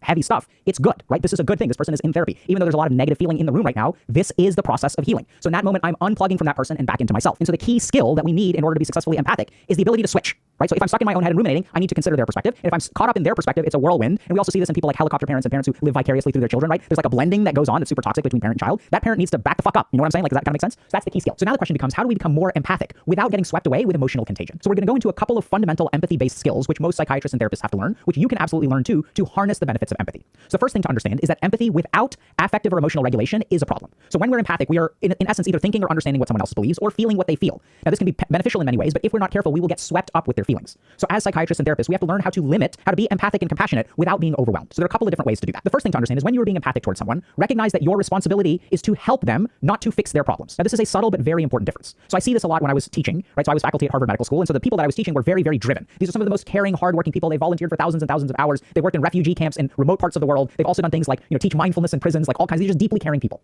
And when they actually graduated from med school and became interns, residents, psychiatrists in training, they started to get overwhelmed, or some of them get very quickly overwhelmed by how much they care about their patients. Because if you're a therapist or a psychiatrist or a school teacher, what you find is that you can't fix someone else's life. But since you are there to help them, if we're not careful, we'll get really muddy with this and we will try to fix their life. Instead, recognize that being empathic is not about fixing someone's life. It is about helping them fix their own life. If we accept responsibility for fixing their life, we have this person that we're trying to fix that we can't control. We can't make sure they wake up on time. We can't make sure that they work on their resume. We can't be in the room with them when they're interviewing with a job or with them when they go on a date. And so we are attaching ourselves to success in their life, which will tear us apart because as they keep making mistakes, we will invest more and more energy and become more and more burnt out. So one of the things that we have to learn as psychiatrists, and something that I really focus on teaching, is that your responsibility is to help, not to fix. So you're going to, in a sense, limit the amount of time and energy that you're going to do with 100% compassion while you're there, and then set limits around it, right? So as a therapist, I see people once a week, usually for about an hour, and I'm 100% present with them. But when they leave the office, it's their responsibility to take the next step. Oftentimes what we find in people who are empathic is that they don't do this, right? They're checking up on their friend, trying to make sure that everything is going okay. They're texting them every day. And then what paradoxically happens is that your friend stops being responsible for their life because you are taking on all of the responsibility. As you take on all of the responsibility, you start siphoning their burnout into yourself. So we need a way to limit or regulate our emotions when we're empathic with someone. The best way is, as we said, just limiting what you sign up for. And this mental shift will be incredibly helpful. But then we can also do a lot of standard emotional regulation techniques, journaling, going for walks, self-care, right? We're not getting so caught up in their stuff that we start neglecting ourselves. It's time to set limits with them, take care of ourselves, meditate, eat healthy, go for a walk, pet your cat, whatever it is that you do, play some video games, go for it. The second thing that we need to learn how to do is mentalize. So if we look at treatments for narcissistic personality disorder, what we are literally trying to teach is something called mentalizing, which is the capacity to step outside of your own mind and step into someone else's. So when a narcissist feels hurt by someone, this is where, oh, this person forgot my birthday, and I take it so personally, right? I don't think about everything that's going on in their life. I don't think about all the difficulties in their life. I'm just thinking about me. We tend to ruminate in our heads. So how do we stop ruminating in our heads? How do we actively take on an outside perspective? So this is where, if you're careful, what you'll find is that when you're ruminating, signals from the outside will disagree with you. So we're going to use the example of giving a presentation. So let's say I have a big presentation to give, and I'm very nervous about it. I'm like, oh my God, this presentation could go terribly. It's so important. I'm going to be talking in front of hundreds of people. This is so important for my job or my career or my class or whatever. So you're filled with anxiety and you're worried about the presentation not going well. And then what happens is the presentation happens, and then you're terrified the whole time. You're anxious the whole time. You prepared for it so much the presentation ends. Someone walks up to you and is like, hey, Dr. K, I thought you did a great job. I really loved your presentation. And what do you do in your mind? You reject what they say, right? You say like, oh, your mind says I didn't do a good job because I was feeling anxious. My perspective is that I was anxious. I should have prepared more. Other people are better, and I did a terrible job. You are getting data from the outside that is contrary to your belief. Now, if we don't know how to mentalize, what we will do is reject that data, right? We'll say, oh, this person is just saying it to be nice. That's what they say to everyone, right? This is what we do. We dismiss what someone says. So the core skill of mentalization is to assume for a moment that the other person is right, and then try to figure out what do they have to experience in order for this to be right? Where are they coming from? How could they possibly believe that this presentation was good? And the interesting thing is if we sort of focus on assuming that the other person is right for a little while, we're not saying take what they say is 100% correct. What we're saying is sort of consider for a moment that they could be right and try to, in your mind, work through some logic to arrive at their conclusion. Well, I did have some pretty cool graphics over there. I had that joke that people laughed at the very beginning. People ask a lot of questions, and usually crappy presentations, people are sort of mentally checked out. And this is what we teach people with narcissistic personality disorder. When someone says, hey, you're kind of an asshole, where are they coming from? What could they possibly have experienced that make them think this way, right? And when we literally step outside of our heads and spend some time trying to hypothesize what is in someone else's head, that's incredibly effective. So this is a skill that you can level up, immensely over time. But even that basic element will reduce the rumination and sort of really help you become a little bit more empathic, because empathy helps us step outside of ourselves and into other people. So there's one last thing to consider, which is that a lot of y'all may be listening to this and thinking, well, sometimes I feel super obligated to help people. I try to help them. I really do my best, but I don't seem to be getting these mental health benefits. I'm still hopeless. I feel depressed. I feel anxious. I feel stressed out all the time. So this is the really fascinating thing about empathy. In order to get the health benefits of empathy, what is in your heart actually matters. If you do something out of a sense of stress and obligation, it does not lead to health benefits. You have to do things in order to actually help people and to be focused on helping the other person. So for example, if you force someone into community service or volunteering, they do not get the benefits of this sort of compassionate perspective. Importantly, a recent study found that in order to receive a health benefit of volunteering, people had to be motivated by care for others. Those who were motivated by potential ways they could personally benefit from volunteering, learning something new, or feeling good, did not experience a later health benefit. So I work with a lot of medical students who are like, okay, in order to get into medical school, I have to volunteer for 5,000 hours. And they will go volunteer for the sake of padding their resume. This does not result in health benefits. So a lot of times what we feel is we get pushed into a situation where we have to help someone. But in our hearts, unless we want to help them, unless we actually care about them, our oxytocin, our serotonin, or cortisol will not be affected in the right way. So I know it sounds kind of weird, but what you really have to do is think about the other person, think about helping them, and set healthy boundaries. Right? There's only so much you can do. And then kind of take a step back, help them in that way, and then take a step back. That's the healthy way to be empathic. So I know it sounds kind of crazy, but in this world, everyone is becoming more narcissistic, and there's data to support that. Everyone is like, in order to get ahead in life, you got to step on other people. The really beautiful thing is that if we become selfless, which is something that I try to cultivate, right? So there's kinds of meditation like metta meditation, developing compassion. I see a huge gain in the people that I work with. It benefits you to care about other people. I haven't talked about the benefits for other people at all over the course of this video, right? And that's because we're not talking about them, we're talking about you. And this is the other beautiful thing, one last advantage that I'm going to leave y'all with. In a world where everyone is looking out for themselves, imagine what it's like if you meet someone who actually cares about other people. Your value as a human being, the way that people perceive you, the way that people will treat you, if you are someone who is kind in a world of people who are burnt out, will be so much higher. And what I see when I work with people who are in relationships is like, what do they say? They say this person was nice. This person was kind. What I value about them so much is their kindness. And then a lot of people get really upset because they're like, I'm a nice guy, right? I'm a nice guy. I don't understand why people don't suck my I don't know if that needs to be edited out, right? But that's what people say. But if you look at these people who are nice guys, what is in their heart? They're acting transactionally, which is why they don't get perceived. First of all, they may be nice, but they're not empathic. They're not compassionate. They're acting nice in order to get something. So if you are genuinely good, right? If you really focus on compassion, then it will be such a breath of fresh air. It will be such a competitive advantage. And now we get to the biggest problem in this video, which is that I recently showed y'all evidence that if you are being kind for the sake of gaining something, like improving your mental health, then the kindness doesn't work, right? That it doesn't actually improve your mental health. And that's something that I haven't figured out. So maybe in educating y'all about the value of empathy, what I've actually done is doom y'all to an existence where now that is no longer an option. I don't know. Maybe we'll figure it out. I think it's still okay. So give it a shot and let us know. Okay. Being empathic towards other people improves your own health? What if I told you there's one thing that you can do that will lower your depression, your anxiety, your sense of hopelessness, help you form connections, and cut back on unhealthy coping mechanisms, like going to your goon cave every single day? What if I told you there's one thing that would do that? You'd be like, yeah, sign me up. Like, what supplement is it? Is it a course? What is it? Meditation? It's not meditation. It's not journaling. It's not therapy. It's actually being nice to other human beings. And the mechanism of this is fascinating. So if you give someone, this is a really cool study, if you boost someone's serotonin transmission, they become more empathic. And the reverse is also true, that when we become more empathic, our serotonergic circuitry actually gets buffed, which is why we see that people who are empathic have lower levels of depression and anxiety. And what is the treatment that we use for depression and anxiety? It's giving people selective serotonin reuptake inhibitors. We basically boost their serotonin transmission. We also know that being empathic and kind towards other people lowers cortisol. So cortisol is a stress hormone that does things like causes us to drink, smoke, play video games to manage that negative emotion, interferes with sleep, interferes with falling asleep, interferes with the quality of sleep, messes with our appetite, increases our heart rate, literally increases the rate at which our cells age. Stress causes us to age more rapidly. And so it turns out that empathy from a neurobiological perspective enhances serotonin transmission, enhances things like oxytocin production, and reduces things like cortisol. So it seems like in a lot of ways, it's the silver bullet. The problem, of course, is that if we try to be empathic, oftentimes we get burned. So we're going to dive a little bit into that. So what we see when we look at the research is that scores on empathic concern and perspective taking on the interpersonal reactivity index have been. But one of the things that I've learned through psychiatric practice and sort of evidence-based techniques is that when I help my patients develop more empathy, when I help them be more kind and compassionate to the people around them, they are the ones that benefit. And there's a ton of research that actually supports that. That the more empathic you are, the more compassionate you are, the more your physical health improves, the more your mental health improves, and even objective things in the world like your relationships and your job performance also go up. Now, even if I say all of that stuff, there's a huge problem because we sort of also know that empathy leads to all kinds of problems. So if you're someone who's like a highly sensitive person, you may have heard of HSPs, who are very, very empathic. And the more empathic you are, the more you get contaminated by other people's stuff, right? So this is something where like there's actually this term called emotional contagion, which is a consequence of high empathy. And this means you make other people's problems yours and it adversely affects you. We also see this in situations like social media where there's even evidence of vicarious trauma through social media. So if you watch a lot of bad stuff on the internet, your own mental will actually get messed up. And we also know that if you're empathic, other people are likely to take advantage of you, right? The basic issue right now is that everyone out there is saying advocate for yourself. Like there are all these like, you know, like success bros who are like, life is a zero-sum game. If you win, someone else has to lose. You got to get your own and no one's going to take care of you, man. Like you got to do it all yourself, right? They have this sort of attitude that like being kind to other people is not going to lead to success in life. And if you're on the receiving end of that and you are compassionate towards someone else, chances are you'll just get taken advantage of. So here they are being self-absorbed and here you are being compassionate and kind and trying to be nice to them. So they benefit from your compassion, but you don't seem to benefit from theirs because they're not reciprocating. And this is also something that I see so much of. I'm always the friend that texts first. I take care of my friend, but my friend doesn't take care of me. I'm really, really emotionally supportive towards my boyfriend, but my boyfriend is not supportive towards me. Or I'm really supportive towards my girlfriend, but she's not supportive towards me. So we're seeing a lot of lopsided support and care, which naturally leads people to conclude, I can't care about other people. I can't afford to care about other people because if I focus on other people, my life continues to stall. And so today we're going to advocate for you actually being more empathic and compassionate. And I recognize the problem. We're going to walk you through that. And the main reason is not to benefit other people. The reason for you to be empathic and compassionate is for your own benefit. And it turns out that there are a ton of benefits to being compassionate. That's devastating. So as you go trying because everyone's like, oh my God, like do all this stuff, you'll be confident, and it never comes. And now you feel more resentful because you've made so many sacrifices. I moved, I did this, I read this book, I did all these things. I'm working so hard and none of it is working. And that's because you're looking at the outside. You're not looking at what in here prevents you from being proud of yourself. So ask yourself this question. If I went to the gym for a week, could I be proud of myself? Because think about this, right? If you ask yourself that question, of course the answer is yes. Like, of course you should be proud of yourself. And then people go to the gym for a week and how do they feel about themselves? Tired, ashamed. Oh my God, I'm so out of shape. And now we see the crux of the problem, which is the very medicine that you take makes you nauseous and vomit. And then what are you supposed to do? You have to be able to take pride in your actions, regardless of the result. You got to be able to say to yourself, you know what? Like, even though I'm out of shape, I went 3 days this week. That's something I can be proud of. Because here's the thing. The success, the confidence, use whatever generally positive word you want. That comes from doing the stuff. But as long as your mind isn't able to see it, like, you're going to be screwed because the very thing that you need is making you nauseous. The medicine is the sickness. And when medicine starts making you sick, you're screwed.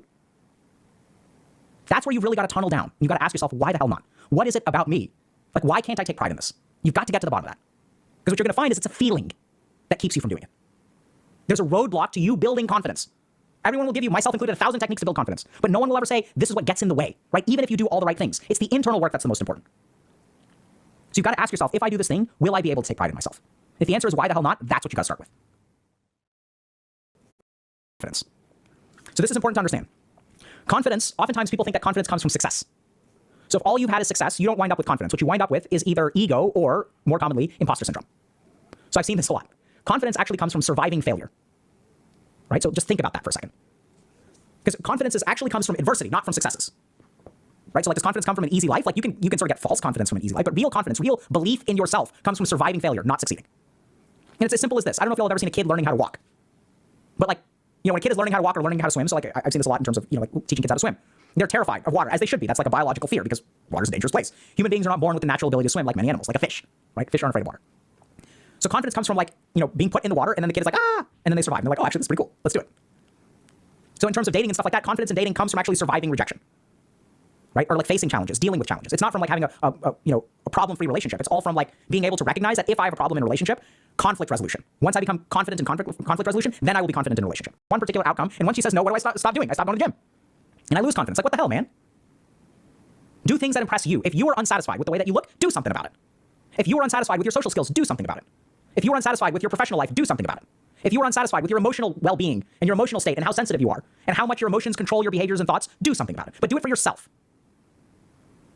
Will that, generally speaking, make you more attractive to the people that you want to date? Probably. But don't do it for them. Do it for you. Because this is really important to understand. Like, the value here, and this is where, like, when I sort of think about where successful relationships come from, I think about people who sort of, like, are the best version of themselves. And what you do is you put that on display. You don't try to get someone to like you. Right? So that also has a subtle point of, like, removing their choice from the equation. Does that make sense? Like, that person gets to decide if they want to date you or not. It's not like you can do a bunch of stuff and then they'll magically, like, you'll be able to shape their thoughts. Like, it's not what you should try to do anyway. Like, you should be what you are and then put yourself on display. Offer whatever you can to other people. And polish it, by all means, right? So, like, if I'm selling apples, like, I'm going to make sure that I wipe down the apples and make them clean and I'll set them up nicely and stuff like that. So by all means, like, advertise, but be what you are, right? And focus on first of all, like, impressing yourself. So if there's some kind of deficiency that you've got that you're not happy with, you should work on that, 100%. And that's what it means to work on yourself, right? And this is not where, like, it's not like working on yourself will magically, like, make a woman appear and then it's like, boom, girlfriend, right? Working on yourself is for yourself. And then, like, as you become confident, hopefully you'll end up being more attractive to women, or you will allow yourself to be put on display instead of so stuck in your head or whatever, and then other people will be attracted to you. But it's kind of weird because it's one of these things where it's like the goal that you're looking for is not the goal that you should work for. You should kind of change your goal to be really focused on yourself. And that's why, like, if you're unhappy with yourself, do something about it for you. And learn self-love. And once you, like, understand self-love and, like, you know how to do it, you can show other people how to do it too. You're playing Civilization and you spawn somewhere and there's no good place to start a city, you gotta move until you find some floodplains. You feel me, bro? And so, like, here's the thing, like, someone else who spawned next to the floodplains gets to start their city on turn 1. Epic start. I have to move around for 12 turns. And I start my city on turn 12. That feels bad, man. You don't get that? So be patient with yourself. Just because you weren't gifted these kinds of advantages by your parents does not mean you're screwed forever. It just means you can't follow the timeline of someone who started their city on turn 1. So you can't compare yourself to someone who's, like, had 3 relationships by the age of 20 because, like, you weren't given that opportunity, so you're just starting late. It's okay, it's not over forever. In fact, catching up is actually way easier than you think. It's similar to this mechanic I have in Civ, where if you're the first Civ that researches a tech, right, all the subsequent Civs have a bonus to research that tech. It's kind of how it works. Catching up actually takes less time than being at the front of the pack. And if you're doing this stuff like reading books about it and thinking about it and working on it and all that kind of stuff, then you'll catch up real quick. Don't worry. But be patient with yourself, okay? If you think you're doomed because of your spawn point, your parents, be patient with yourself. Point number 2. Point number 3. This is really important. So when we start to objectify the people that we date and we start to think that they have uniform preferences, right? So if you're a woman and you're heterosexual and you're attracted to men, and you're like, all men want this. And if you're a dude and you're attracted to women, you're heterosexual, you're like, all women want this. And if you're homosexual, you think the same thing, all men and women want this. Like, that's not true. So then the problem is that we gotta be careful because then a lot of what we try to do is impress the opposite sex, right? Oh, if all women want this, then I have to become this if I ever want to be in a relationship.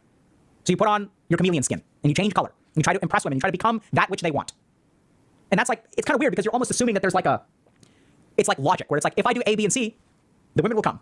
And there may be a certain truth to that. Like, I don't think so for the most part. There may be parts of that have some amount of scientific support, right? In terms of, we're gonna get to that in a second. But in essence, what I would say is don't try to impress others. Try to impress yourself.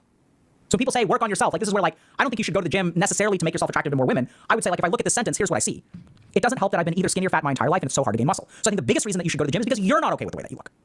Do y'all get that? Like, sure, women may find men who are in shape more attractive. Like, we can sort of do that. I'm sure if we polled a bunch of women, there may be research on this. So there may be some amount of truth to that. I'm not disputing that. But I'm saying that you shouldn't do something in order to make yourself attractive to more women. You should do something for yourself. In your mind and will prevent you from actually what a lack of confidence looks like, right? It manifests in the moment and tells you something about yourself. It says, hey, these other people can do this, but you can't because they are this way and you were this way. And so what you'll see is these lessons that you learned early in life will manifest in your mind and will prevent you from actually acting. And then you can struggle with that lack of confidence. Sometimes you can overcome it, sometimes you can't, right? That's the experience of it. So the next thing that we need to do is when that lack of confidence surfaces, we need to pause. Don't fight it, don't overcome it, don't conquer it. Just sit with it and say, hey, okay, hold on a second. Here's that lack of confidence. Here's that feeling, and this is what, if you pay attention, this is what it's going to be.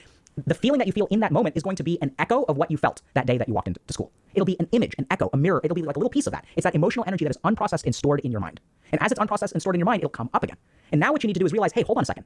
What my mind is telling me in this moment isn't actually true. This is just the echo from the trauma of the past. This is the conclusion that I learned from this inappropriate kind of scenario, right? So it's an inappropriate conclusion. And as you notice it in the moment, it takes practice, but hopefully what will start to happen is its power over you will lessen. As you notice, oh, hold on a second. It's not that I'm actually not worth being friends with. This is just the echo from the past that made me believe that I'm not worth being friends with. And you kind of acknowledge it in the moment. You can kind of ask yourself, hey, in this moment, like, can I set this belief about myself aside? Can I actually try to enjoy the time that I'm about to spend with these people? And even that noticing in the moment also leads to digestion of that emotion. And so if you do these two things, if you kind of like process the emotion kind of sitting by yourself in your room, whatever, or if you catch it in the act and acknowledge it for what it is, if you see it, it'll start to diminish. And the beautiful thing is as you do this over and over and over again, that nugget of trauma will start to get digested. And as the nugget of trauma starts to get digested, you will naturally feel confident. You don't actually have to go out and gain it. All you have to do is just be yourself. You're going to feel free. You're going to feel normal. You're going to feel natural. And that's when confidence comes back. Now, one last thing that I kind of want to touch on is, but what about all these people who will say, go out and build confidence? So usually what happens in those situations is as you go out into those scenarios, that emotion will come up once again. And in the process of engaging with that emotion in the present, you can actually get some amount of digestion there as well. The reason that I prefer this methodology, and the reason that, for example, in our coaching program, we don't actually advocate that people go out there and like re-traumatize themselves over and over and over again, because that's the problem with just going out there, right? Is that if you're lucky, those feelings will come up, you'll recognize them, you'll grow through it. You can absolutely do that, right? You can realize, oh, that these people aren't rejecting me for me, they're rejecting me because they have their own problems. Some people go down that route. The problem with just going out there is that sometimes it actually enhances the trauma even more. And I've seen this, for example, with like bad parenting, where like, oh, like someone has a phobia of dogs, so I'm going to take my kid and I'm going to dump him in a pen with a dog, and they'll overcome the fear, right? And sometimes that works in terms of overcoming the fear, and sometimes it traumatizes people. That's why we much prefer this method, because the real battle is like internal, right? You don't actually have to re-traumatize yourself in order to overcome the trauma. You can actually confront those inner demons, and you want to expose yourself a little bit, right? So you want to go into those situations where some scar is evoked, and then you can kind of like notice it, but you don't need to like hardcore re-traumatize yourself to overcome your trauma. Because for some people that works really well if they're resilient enough, and for other people it just cripples them worse. So I know it sounds kind of bizarre, but the truth of the matter is that the reason that's hard to gain confidence, and the reason that going out there and gaining confidence works for some people and is traumatic for others, is because you can't really gain it. All you can do is lose it. And if you want to go back to being confident, it's not about going out there and finding it. It's about actually unlearning the insecurity. And that is done through sort of digesting some scar or sort of processing this negative trauma. Including going to class where people may know more than you. Including going to class where people may be smarter than you. And I don't like the way that that feels. Including being afraid that you may not actually be able to get an A in quantum mechanics if it's real quantum mechanics. There are all kinds of negative emotions. And what we tend to see is that intolerance of negative emotion is correlated with an unhealthy ego. So learn to tolerate your negative emotions, expose yourself a little bit more to negative emotions, and your ego will get healthier. And the last thing to do is meditate. So we'll share a technique with y'all in a second. But before we do that, we're just going to recap. Or actually, we can meditate now. So I'm going to teach y'all a meditation technique to try to discover the self outside of ego. Because a big part, one of the key things, this is what meditation does, is it helps you realize that you are not your ego. In most of life, we go through assuming that our identity is us. But even in our language, we sort of know it isn't. My identity. Identity is owned by you in that sentence. My self-image. Who's the owner there? Right? So how do you understand that? Because once you understand and you're grounded in the true self through meditation, then ego becomes much easier to deal with. So how do we do that? So we're going to go through this, okay? So I want you to sit up straight. And what we're going to do is, so sit up straight, close your eyes. Let's start with a couple of deep breaths.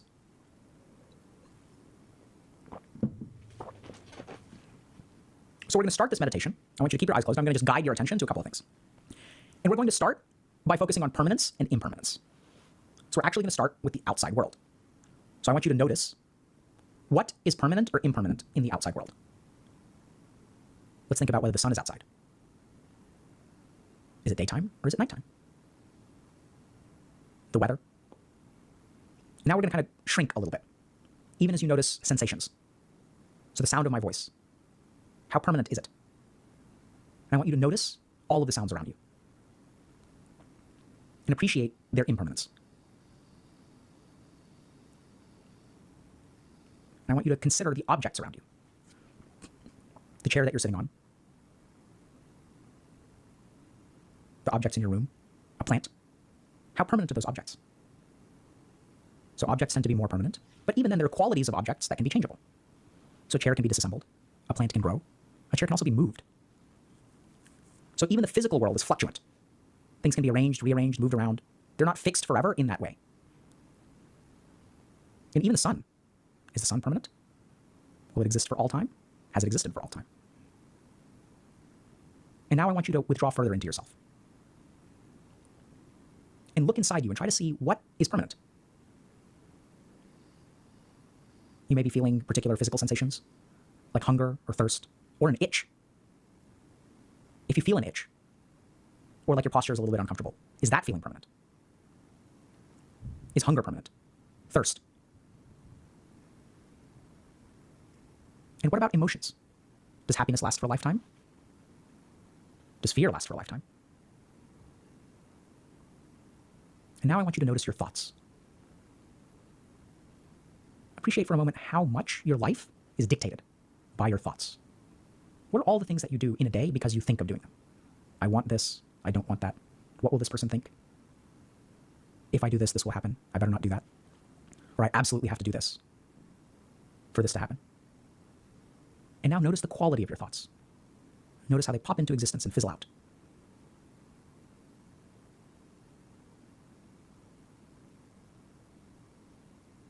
And now I want you to notice your breath. Is your breath constant? Even it fluctuates. There's an inhalation, an exhalation. It can be rapid or slow, slow or slower.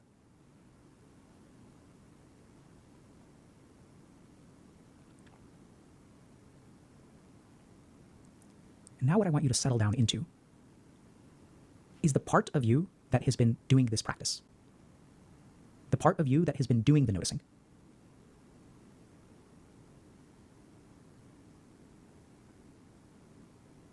And see that no matter what you observe, there's a part of you that is constant. The emotion may fluctuate, but who is the one who is observing the emotion? Is that person emotional? As you observe the breathing, who is doing the breathing and who is noticing the breathing? And notice that you can get caught up in your thoughts or notice that you're in a wrong headspace. So there are times where we fuse with our thoughts and times which we are aware of them. And now what I want you to do is sit in that noticing capacity. We'll sit for about 30 seconds. You can go into the breath if you want to. The breath is more on the constant side.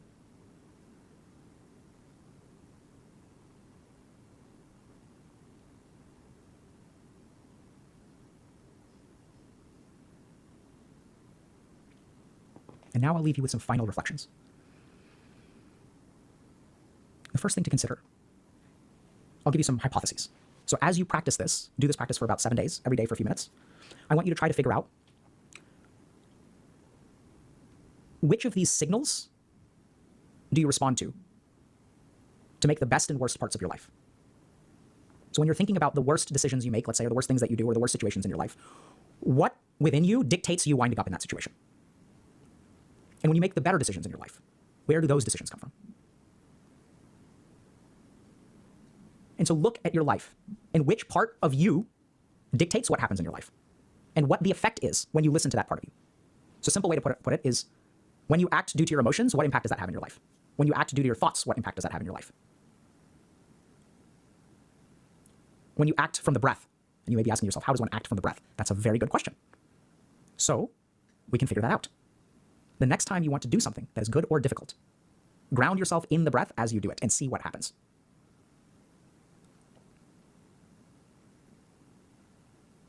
And now go ahead and come on back. So this is a very useful meditation for understanding what is the ego and what is the self. And if we're talking about how to build a healthy ego, one of the simplest ways to build a healthy ego is just in recognizing what the limits of ego are.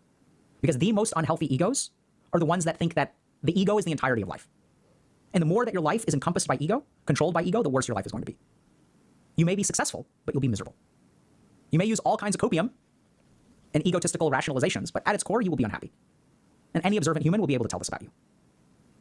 The only ones who won't notice this are the ones who themselves are unhappy and look up to you because they think that getting what you have will make them unhappy.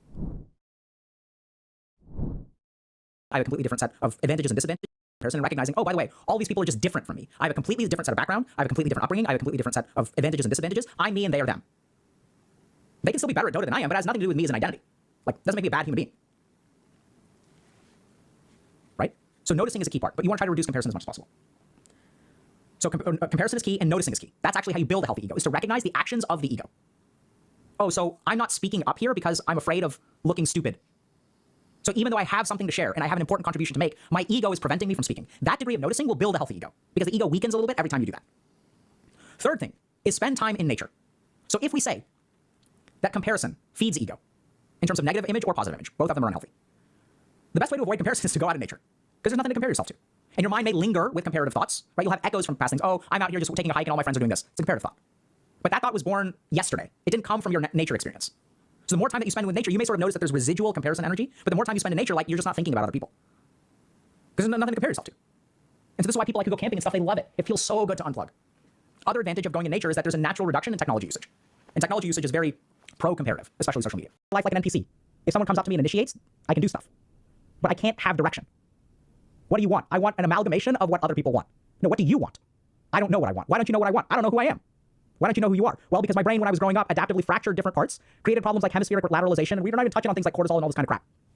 And since I dissociate from my emotions, and I have no upward momentum in life, all of this negative energy and anger is going to start manifesting in weird ways in my body. Now, asking the important questions. Can you change? Answer is, absolutely. Remember that our brain is fragmented. But it isn't broken. So I've had a ton of very positive experiences as a psychiatrist in helping people with trauma. People think that things like borderline personality disorder or narcissism are permanent because it's the way I was wired, right? Thankfully, not correct. You can put all these pieces together. You can absolutely wind up here, like this again. Absolutely. And the data even supports this. 91% of people who have borderline personality disorder will be in remission at the 10-year mark. The natural history of the human body and mind is to heal. That is the natural history of the human body and mind. That's what's super cool about it. Don't give up hope. Because remember, you're not actually broken. Nothing is, I mean, it's pathology, but it's not a malfunction of some fundamental circuit, right? It's not like you got like a lysosomal storage disease where there's some like neurotransmitter or some receptor that's just coded incorrectly and you're like SOL. Not like that at all. We just have to put the pieces back together. How do we do that? Number one, safety and stabilization. Is like high cortisol, high stress, high emotion leads to dissociation, leads to fragmented identity, right? So the first thing you gotta do is be safe. Very hard to heal trauma if you are actively getting traumatized. A simple way to put it is you can't learn how to swim if you're drowning. The right way to learn how to swim is get out of the water, catch your breath, and then go in slowly. So this is where I hate to say this. And I wish that we lived in a world where you could just listen to this lecture, wake up tomorrow, and by force of will, fix yourself. But it starts by fixing your environment. Now, what does fixing your environment look like? Thankfully, so I would say strive for independence or limitations around the toxic people. So this is where you don't have to fix everything. Watch out for your mind. That's like what it does with that, right? So look at the reactions of your mind. Sometimes it's as simple as seeing a therapist for 1 hour a week. That can be enough of a platform for you to rest on and start to branch out in the rest of your life. But safety and stabilization is the most important thing. The second thing is we need to deal with anxiety and emotional coping. We need to, the foundation of a lot of this stuff is the disintegration of our emotions. That doesn't mean the absence of emotions. That means literally the disintegration. So this is why things like DBT or dialectical behavioral therapy are so effective. We also have things like EMDR, work somewhat differently. These are two evidence-based treatments. But we also know that things like meditation, exercise, etc., can all work for this kind of stuff. Very practically, what this means is that if you are experiencing some kind of negative emotion, the most important thing to do is don't go towards the emotional coping mechanism. Okay, so here's what happens. When I have negative emotion, there's emotional coping, which reduces negative emotion. And now what I've done is I've taken that right hemisphere and I've shut it off. But the whole point is we need that emotion. We literally need the emotion. It's a part of the integration. So we've got to stop doing this. And this is what's super cool. When we do something like psychotherapy, what we do is we help this person take that emotion, go over to Broca's area, and put it into language. Now, if I'm about to say something that I do not expect many of y'all to believe, but it is true. Language can substitute for action. Biggest misunderstanding in society today is that if you have a problem, you have to fix the problem. Literally, Freud came up with this concept and it has been tested. Language can substitute for action, 100%. We see it time and time again in our coaching program. We see it in psychotherapy. A lot of people don't sign up for this stuff because they're like, I don't understand how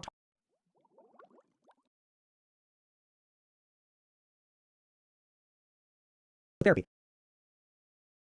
A lot of people don't sign up for this stuff because they're like, I don't understand how talking about it makes any difference. The problem still exists. And literally what I hope I have done at this point is when you articulate, there is integration. When there is integration, there is flow state. And when there is flow state, there is improvement. Because here's the problem. So here's the other thing to remember. The frontal lobes are here too. These are the parts of your brain that plan and execute tasks. But as long as this corpus callosum is severed, that emotion you cannot use to fuel you. So literally, this is what we've seen. There are people who have been traumatized and they will go to psychotherapy. We will teach them how to integrate their emotions and they turn their life around. You know how to find a job. You know how to build a resume. You know how to Google that crap. You know how to ask GPT to do it for you. The problem is not in not knowing how to do it. The problem is that your brain doesn't do what it's supposed to do. Why does your brain not do what it's supposed to do? Because it's split into a million pieces. It's not a brain. It's 1,000 different fragments that are all dissociated from each other and can't actually do anything. Language is a substitute for action. Crazy, but true. And we kind of know this, right? So there's like stuff about cognitive dissonance. Just to give you all a random example. If you get someone to say that they're going to do something or believe that they're going to do something, it makes them more likely to do it. You know what I mean? So like that cognitive, like once you say something, you're like, it's hard for you to not do it. There's all kinds of connections, like literally in your fucking brain. Broca's area where we articulate things and the frontal lobes where we plan and execute action, especially on the left side of the brain, are connected. And we sort of know that like, if we look at things like motivational interviewing and coaching and stuff like that, our methodologies, we don't teach people anything, we just get them to articulate it. And you can't articulate something unless you understand it. Once you understand it, I'm not talking about information, I'm talking about understanding. Then you start doing it. And what do you do when you start doing it? What is the thought that you have? Oh crap, this was actually way easier than I thought. This is the value of understanding. Understanding comes from integration, integration comes from articulating your emotions. So articulate your emotions. The last thing, I'm going to teach you all a meditation. Ik Tattva Abhyas. Ik Tattva Abhyas, literally take 10 minutes a day, 15 minutes a day, and just do one thing. I'm not even saying make it productive. If it's hard to do productive things, you don't have to do productive things. Put this away when you eat. When you're taking a poop, poop completely. Grab a cup of tea and drink it completely. When we do Ik Tattva Abhyas, put your full attention into the one thing. It can even be a breath. For one moment, do it with me now. Close your eyes. Feel the breath. That's it. And for a moment, think about nothing else. Chop wood, carry water. Focus on one thing at a time. That's it. If you look at trauma treatments, they're very, very complicated. But I hope today that if y'all, hopefully, I don't know how to do this, but I tried to explain what trauma is. So don't give up hope because actually the majority of evidence suggests that you will get better. There are things that you can do to accelerate it. And the cool thing is that no matter which of these problems you have, and maybe the reason that you don't have a diagnosis is because you don't have all of them. Because remember, in mental illness, we need the majority of it. But what I found time and time again is whether people are like directionless in life, living life on autopilot, can't concentrate, keep on running away to emotional coping mechanisms. Trauma is the gold mine to transform your life. Because it is the fundamental way that our brain works and the way that we interact with the world, the way we find direction, the way we execute tasks, the way we form relationships, all of it can be found in trauma, which is why it is the great chameleon. Because it looks like 1,000 different problems, but it's all one problem. And that problem has to do with the way that your brain works. And if you can conquer this one thing, and honestly, it's not that hard, you can start, it's really hard, but it's very doable. And start with simple things like don't run away from your emotions, articulate your emotions. The real tragedy of this stuff is that the reason we suffer, the Buddha says the reason we suffer is avidya, ignorance, which really confuses a lot of people, but this is why. If you play a game and you don't understand the rules, it's going to be painful. But once you understand the rules, okay, item timings, rotations, the flow of the map, you can play the game well. And if there's one thing you want to learn about how to play the game of life well, understand trauma. But there are some people out there who have been depressed their whole life, okay? It turns out this is more likely to be due to something like trauma. There's also other interesting evidence to support this. For example, there was recently a meta-analysis that came out that challenged or made a very strong argument that depression is not caused by serotonin imbalance in the brain. And if you ask them, okay, if it's not caused by serotonin imbalance in the brain, what is it caused by? And they basically said trauma, okay? So if you've been depressed your whole life or for extended periods of time, could be trauma related. Second thing, impulsivity or a lack of unifying direction. And how are these two things related? Well, I live my life kind of in an impulsive way. So I don't have any sort of direction. I just kind of do what I feel like in the moment. Sound familiar? Okay, next up. Vulnerability to repeated mistakes. What does that mean? This means you make the same damn mistakes over and over and over again. Sound familiar? Turns out there's data that's related to trauma. The inability to take risks. Afford to take risks. Turns out related to trauma. Number 5, being a people pleaser. I'm a people pleaser. I don't know how to stop. Turns out could be related to trauma. This is another one, okay? Really important one. Something called the paralysis of initiation. What does this mean? This means that sometimes we can't bring ourselves to start stuff. We essentially live life in a reactive manner. If something happens to me, then I can respond to it. If I have some sort of external stimulus, I can act, but I can't initiate things on my own. Turns out it's related to trauma. Number 7, can't moderate relationships. What do you mean by we can't moderate relationships? Or maybe can't engage in moderate relationships. So the relationships that I engage in are super extreme. So it's like, either it's like we're BFFs, or we're enemies, or I'm a doormat and this person like treats me however they want to. I always call them, they don't call me, right? It's like there isn't balance in relationships, okay? Next thing, really, really, really common, is somatic problems. And what does this mean? That means problems with your body. And then you may say, but Dr. K, if you have problems with your body, isn't that a medical illness? Sort of. So if there is a diagnosable medical illness, then it is a diagnosable medical illness. If you do something like a biopsy and you have inflammatory bowel disease, and we understand that there's a pathophysiology to your physical problems, right? You have an illness, then it's an illness. But what we see in people with trauma is that they have all kinds of physical problems, which if you go to a medical doctor, they're going to tell you to see a psychiatrist. These are things like IBS, chronic fatigue syndrome, fibromyalgia, POTS, postural orthostatic hypotensive syndrome. There's all kinds of weird, so if there's something weird going on with your body that a doctor's like, I don't know what's wrong with you, chances are it's related to trauma. So if y'all are looking at this and you're saying, but Dr. K, this sounds like really common stuff, but I thought trauma was like pretty rare, like, and maybe you're listening to this and you're kind of thinking like, wait a second, like I wasn't abused or anything like that, or maybe unfortunately you were, but this sounds like really common stuff that everyone deals with. And you are correct. This is really common stuff that everyone deals with, and it turns out that it's related to trauma. So let's do a quick analysis of some statistics, okay? So remember when I said that major depressive disorder may not be caused by serotonin imbalance, but could be related to things called adverse childhood experiences, or ACEs. The percentage of the population that has had adverse childhood experiences could be up to 60%. Now, what we've sort of discovered about trauma is that there are things called post-traumatic stress disorder, which requires you to have like 5 out of 9 of these very discrete things, like hypervigilance and like re-experiencing and nightmares and stuff like that. But it turns out that the mechanisms of trauma, like all of us basically have some kind of traumatic experience in life, right? Because our parents aren't perfect, schools aren't perfect, kids aren't perfect. And as we have these kinds of traumatic experiences, we don't have to have 5 out of 9. It can manifest as like 1 out of 9. So even if you're not diagnosed with a trauma-related illness because your function is not impaired, you can have this common crap and you can have like 2 of them. And it turns out that we understand the mechanism of this stuff relates to trauma. Trauma is sort of a unique illness, and the reason it's so common is because trauma is not a pathology of the brain or the mind. It is a normal adaptation to a traumatic circumstance or experience. So this is something that we have to understand. When we look at mental illness, we assume that mental illness is something in the mind that is not working the way that it's supposed to. It's a pathology. So if you look at like autoimmune illness, okay? So this is when our immune system attacks us. That is not what the immune system was designed for. The immune system was designed to attack things that are not us, okay? So this is what we call a pathology. It's a part of my body that is malfunctioning. When we look at something like, let's say, bipolar disorder, we're not, and if we look at a manic episode in bipolar disorder or psychosis, right? So in a manic episode, we don't sleep and we hallucinate. So the brain is not supposed to not sleep. It's a normal thing to sleep every day. It is also a normal thing for the things you see to actually be there, right? Like our eyes are supposed to perceive things that are there, not things that are made up. Bipolar disorder is a pathology. It is a malfunction of the brain. But trauma is different. Trauma is not a malfunction. It is an adaptation to a circumstance, okay? So this is part of the other reason why it's so common and why it can masquerade as so many different things. Because really what trauma is our brain's attempt, or our whole body's being's attempt to deal with crappy circumstances. It's a survival mechanism, right? It's an adaptation. This is something that really needs to be understood. So if you have some kind of trauma and you're kind of screwed up as a result, you're not actually screwed up. And this is why I think there's a lot of hope for people with trauma. Even though their problems seem really, really insurmountable, it's actually very surmountable because there's not actually anything busted with you. It's just your body or brain's attempt to adapt to a bad circumstance. Okay, so the circuitry actually works, and we'll get into that, all right? What is like the mechanism through which the mind adapts to stuff, okay? This is where I'm gonna draw a little bit on Eastern psychology because I think they explain it really, really well. So as we go through life, we have experiences, okay? So something happens out there. And if, let's say I'm at the playground and someone throws a ball at the back of my head and it hits me in the back of the head. So there's some kind of sensory experiences that happen. There are emotions that come with that sensory experience, because what is an emotion? An emotion is a very, very rapid way to present information to my mind. So I don't have time for analysis. So instead what my mind is going to do is it's going to make me feel angry. And anger is a way that I know how to respond rapidly in a situation. So anger is like when we don't have time to sit down and think about what's going on, our body has these scripts that it's like, okay, activate anger. Now that we're activating anger, like I know how to respond immediately within the situation. So anytime there are experiences, there are emotions that come with those experiences. Then what happens is those emotions either get processed and digested properly or they don't. And if they don't get processed and digested properly, they sink into us. Then what happens if we face that circumstance again, like we see the kid who threw the ball, then those emotions arise back up. Okay? So they come back up. And now all that has to happen is I have to see the kid and I feel pissed off, even though nothing has happened. So our mind stores that emotion, recognizes some kind of pattern, the emotions arise again, and this is a trigger. Okay? Now, as we go into the science of trauma, what we kind of discover is that there are 5 major domains that trauma affects within a person. Okay? The first thing it affects is our affect, which means our emotions. So it changes the way that we relate to our emotions. And specifically, it does a lot of stuff with anger and also self-destructive behavior. You may wonder, wait, what does that have to do with emotions? So if you think about like a lot of the self-destructive behaviors we engage in, everything from cutting or self-harm to even things like addictive or shooting ourselves in the foot or procrastination, all has to do with affect dysregulation. Trauma dysregulates the way that we manage our emotions. Second thing that affects is our consciousness and attention. So what do I mean by consciousness? So our ability to focus, our ability to go to sleep or be mentally checked in, right? So we'll start to check out mentally. Third domain that it affects is self-perception or identity. As we go through traumatic experience, and we'll go into all this detail, okay? It changes the way that we view ourselves. Fourth thing it affects is relationships. The reason it affects relationships is because trauma is almost always inflicted by another human being. And so when other human beings inflict trauma on us, it changes the way that we view relationships, okay? And so we carry certain important learnings, like water and whole crocodile. We start to be scared of any body of water, okay? The fifth thing that it affects is our somatic self. So what we sort of know is that there's tons of research that starts with even Freud, who noticed that people who have traumatic upbringings have changes to their body, and they have lots of somatic complaints, okay? So these are 5 domains that trauma affects. So what does it take for something to be traumatic? The most important element is coercive control, an environment of coercive control. Now this is what's kind of confusing for people because people think, okay, hold on a second. So isn't sexual assault traumatic? And the answer is, it can be. And then some people may say, but hold on, what about things like genocide? Isn't genocide traumatic? And this is where like literally according to the data, the answer is that it can be. So if you look at a population that is affected by like a genocidal war, right, and hopefully some of them escape, which is why they're still alive, what we discover is not everyone develops PTSD. Not everyone who's in a prisoner of war camp experiences PTSD. Not everyone who's sexually assaulted experiences PTSD.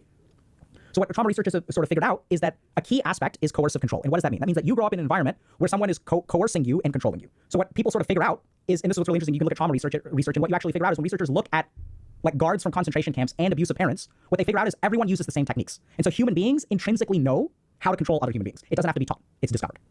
So here's kind of what happens in the mind of an abuser. What they want to try to do is destroy your autonomy. And so the way that they destroy your autonomy is by imposing certain kinds of limits.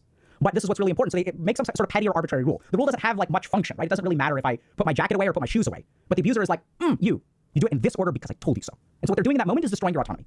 This is key part of traumatic people, abusers, is that what they want to do is if they treat you unfairly all the time, then you're going to mentally check out because there's like this person is unreasonable. They're like the weather. There's nothing I can do to control them.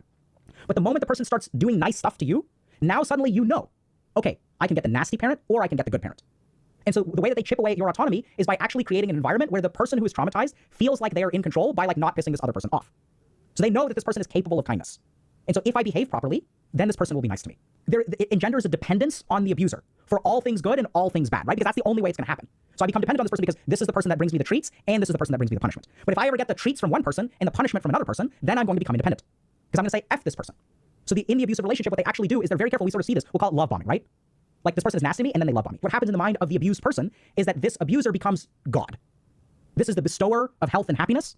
This is the bestower of being able to go to bed at night without bruises on my body. And so when this happens, and this is what people will intentionally do, they'll create petty rules, right? Things that are not justifiable. And there's a lot of unpredictability. Because if there's unpredictability, then the person kind of like engages in the behavior. We sort of see this with loot boxes, where when there's a random reinforcement schedule, we play the game over and over and over again. And so if I know that sometimes if I behave myself, if I get a chocolate cake, I'm going to keep playing the game over and over and over again. Traumatic abusers were the original loot box. Loot box 1.0. Okay? And so over time, what this person will do is engender dependence on the person who has been traumatized. As we become dependent on the abuser, a couple of things start to happen. The first is that independent action becomes insubordination. And when independent action becomes insubordination, what does that do to your sense of autonomy? It destroys it. If your sense of autonomy is destroyed, how can you initiate actions? You can't, because you were taught that independent action is insubordination. Second thing is that in traumatic relationships, there is no room for trial and error, because if I talk back, I'm going to get beat. I can't test boundaries. It's about survival. No impala or gazelle goes up to the edge of the water and debates the crocodile. It's insane. We debate people in places like video games where there's no real consequence. We do not debate crocodiles. I mean, debate crocodiles. We also don't debate crocodiles. But so this is where we see another aspect of the paralysis of initiation for people who are traumatized, which is that if I've learned that trial and error is absolutely a mistake, I can't try anything. What that means, if I can't try anything, it has to be a perfect success. And until I can get it to a perfect success, I cannot start. So if you are someone who looks for perfection before you get started, could be a trauma response. So what we discover in research on people who've been traumatized is they have emotion-focused coping. So if I'm hurt, I focus on fixing my emotions because I can't control anything outside of me. So I can't stop my parents from being abusive. I can't stop the guards from hitting me. All I can do is focus on my internal emotional state because I fundamentally do not have control around me.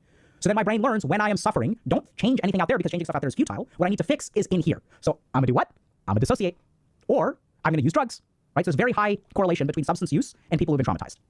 Because fundamentally the way that you learn how to fix problems is within, because I can't control anything outside. Then you carry that learning with you. So now when my professor says, your paper was due today and I did not receive a paper. So I have to dock you 10 points, but give it to me by the end of the weekend and you could still get a B. This is a problem. And how do we deal with problems? We deal with them using emotionally focused coping. So how do I fix this problem?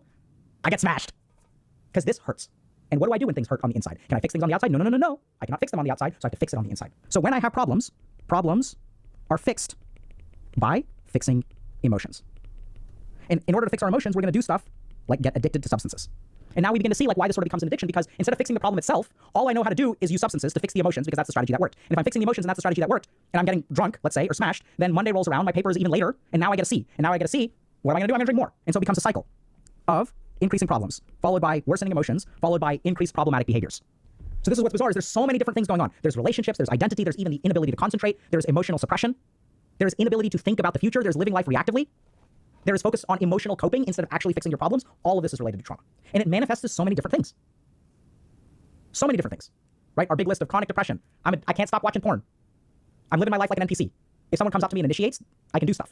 And say like, okay, what does it feel like to not engage in the behavior? What would happen if I just ride this emotion out? And then your mind is gonna tell you, no, you need to do it because it's your fault, your fault. And hold on a second. Wait, the most important thing is if you feel like you need to do something, the one thing that I would recommend is that you do it with a clear head. So wait until you are a completely clear head and then tell your mind, we can do this thing, no problem, we can absolutely do it. I'm just gonna wait till I'm calm. Wait till tomorrow, take a deep breath, wake up fresh in the morning, go for a walk, and then decide what you need to do. You will be amazed at how that changes your behavior. So just delay giving into the emotion, okay? Now I know that today we talked about all kinds of random stuff, we're kind of all over the place. And that's because there's this fundamental idea of like boundary setting, which just doesn't work. And especially when you've got these narcissistic kind of personalities that are very emotionally manipulative or have power over you, setting healthy boundaries just doesn't work. And so instead what we need to do is we need to be smart, right? We can't outplay them on straight like, aggression, but we can absolutely like outplay them through like thievery and special ops and like this kind of stuff. And so that starts with really understanding yourself and understanding what am I reinforcing when I engage in this behavior. And if you stick with this stuff over time, this is literally what has helped me help patients who are in abusive relationships, help teenagers who are with parents who are very, very emotionally manipulative. And like, I'm thinking about a person who's like really, really religious, like, right? So there's like just a lot of guilt dumped on this person. And as long as you're like owning that guilt and you're letting it control you, you're never going to escape. So good luck with this. And I really hope it works. So it's going to be hard to do, but I really want y'all to give it a shot. And the better you get at it, the better your relationship. It's going to make you feel a certain way.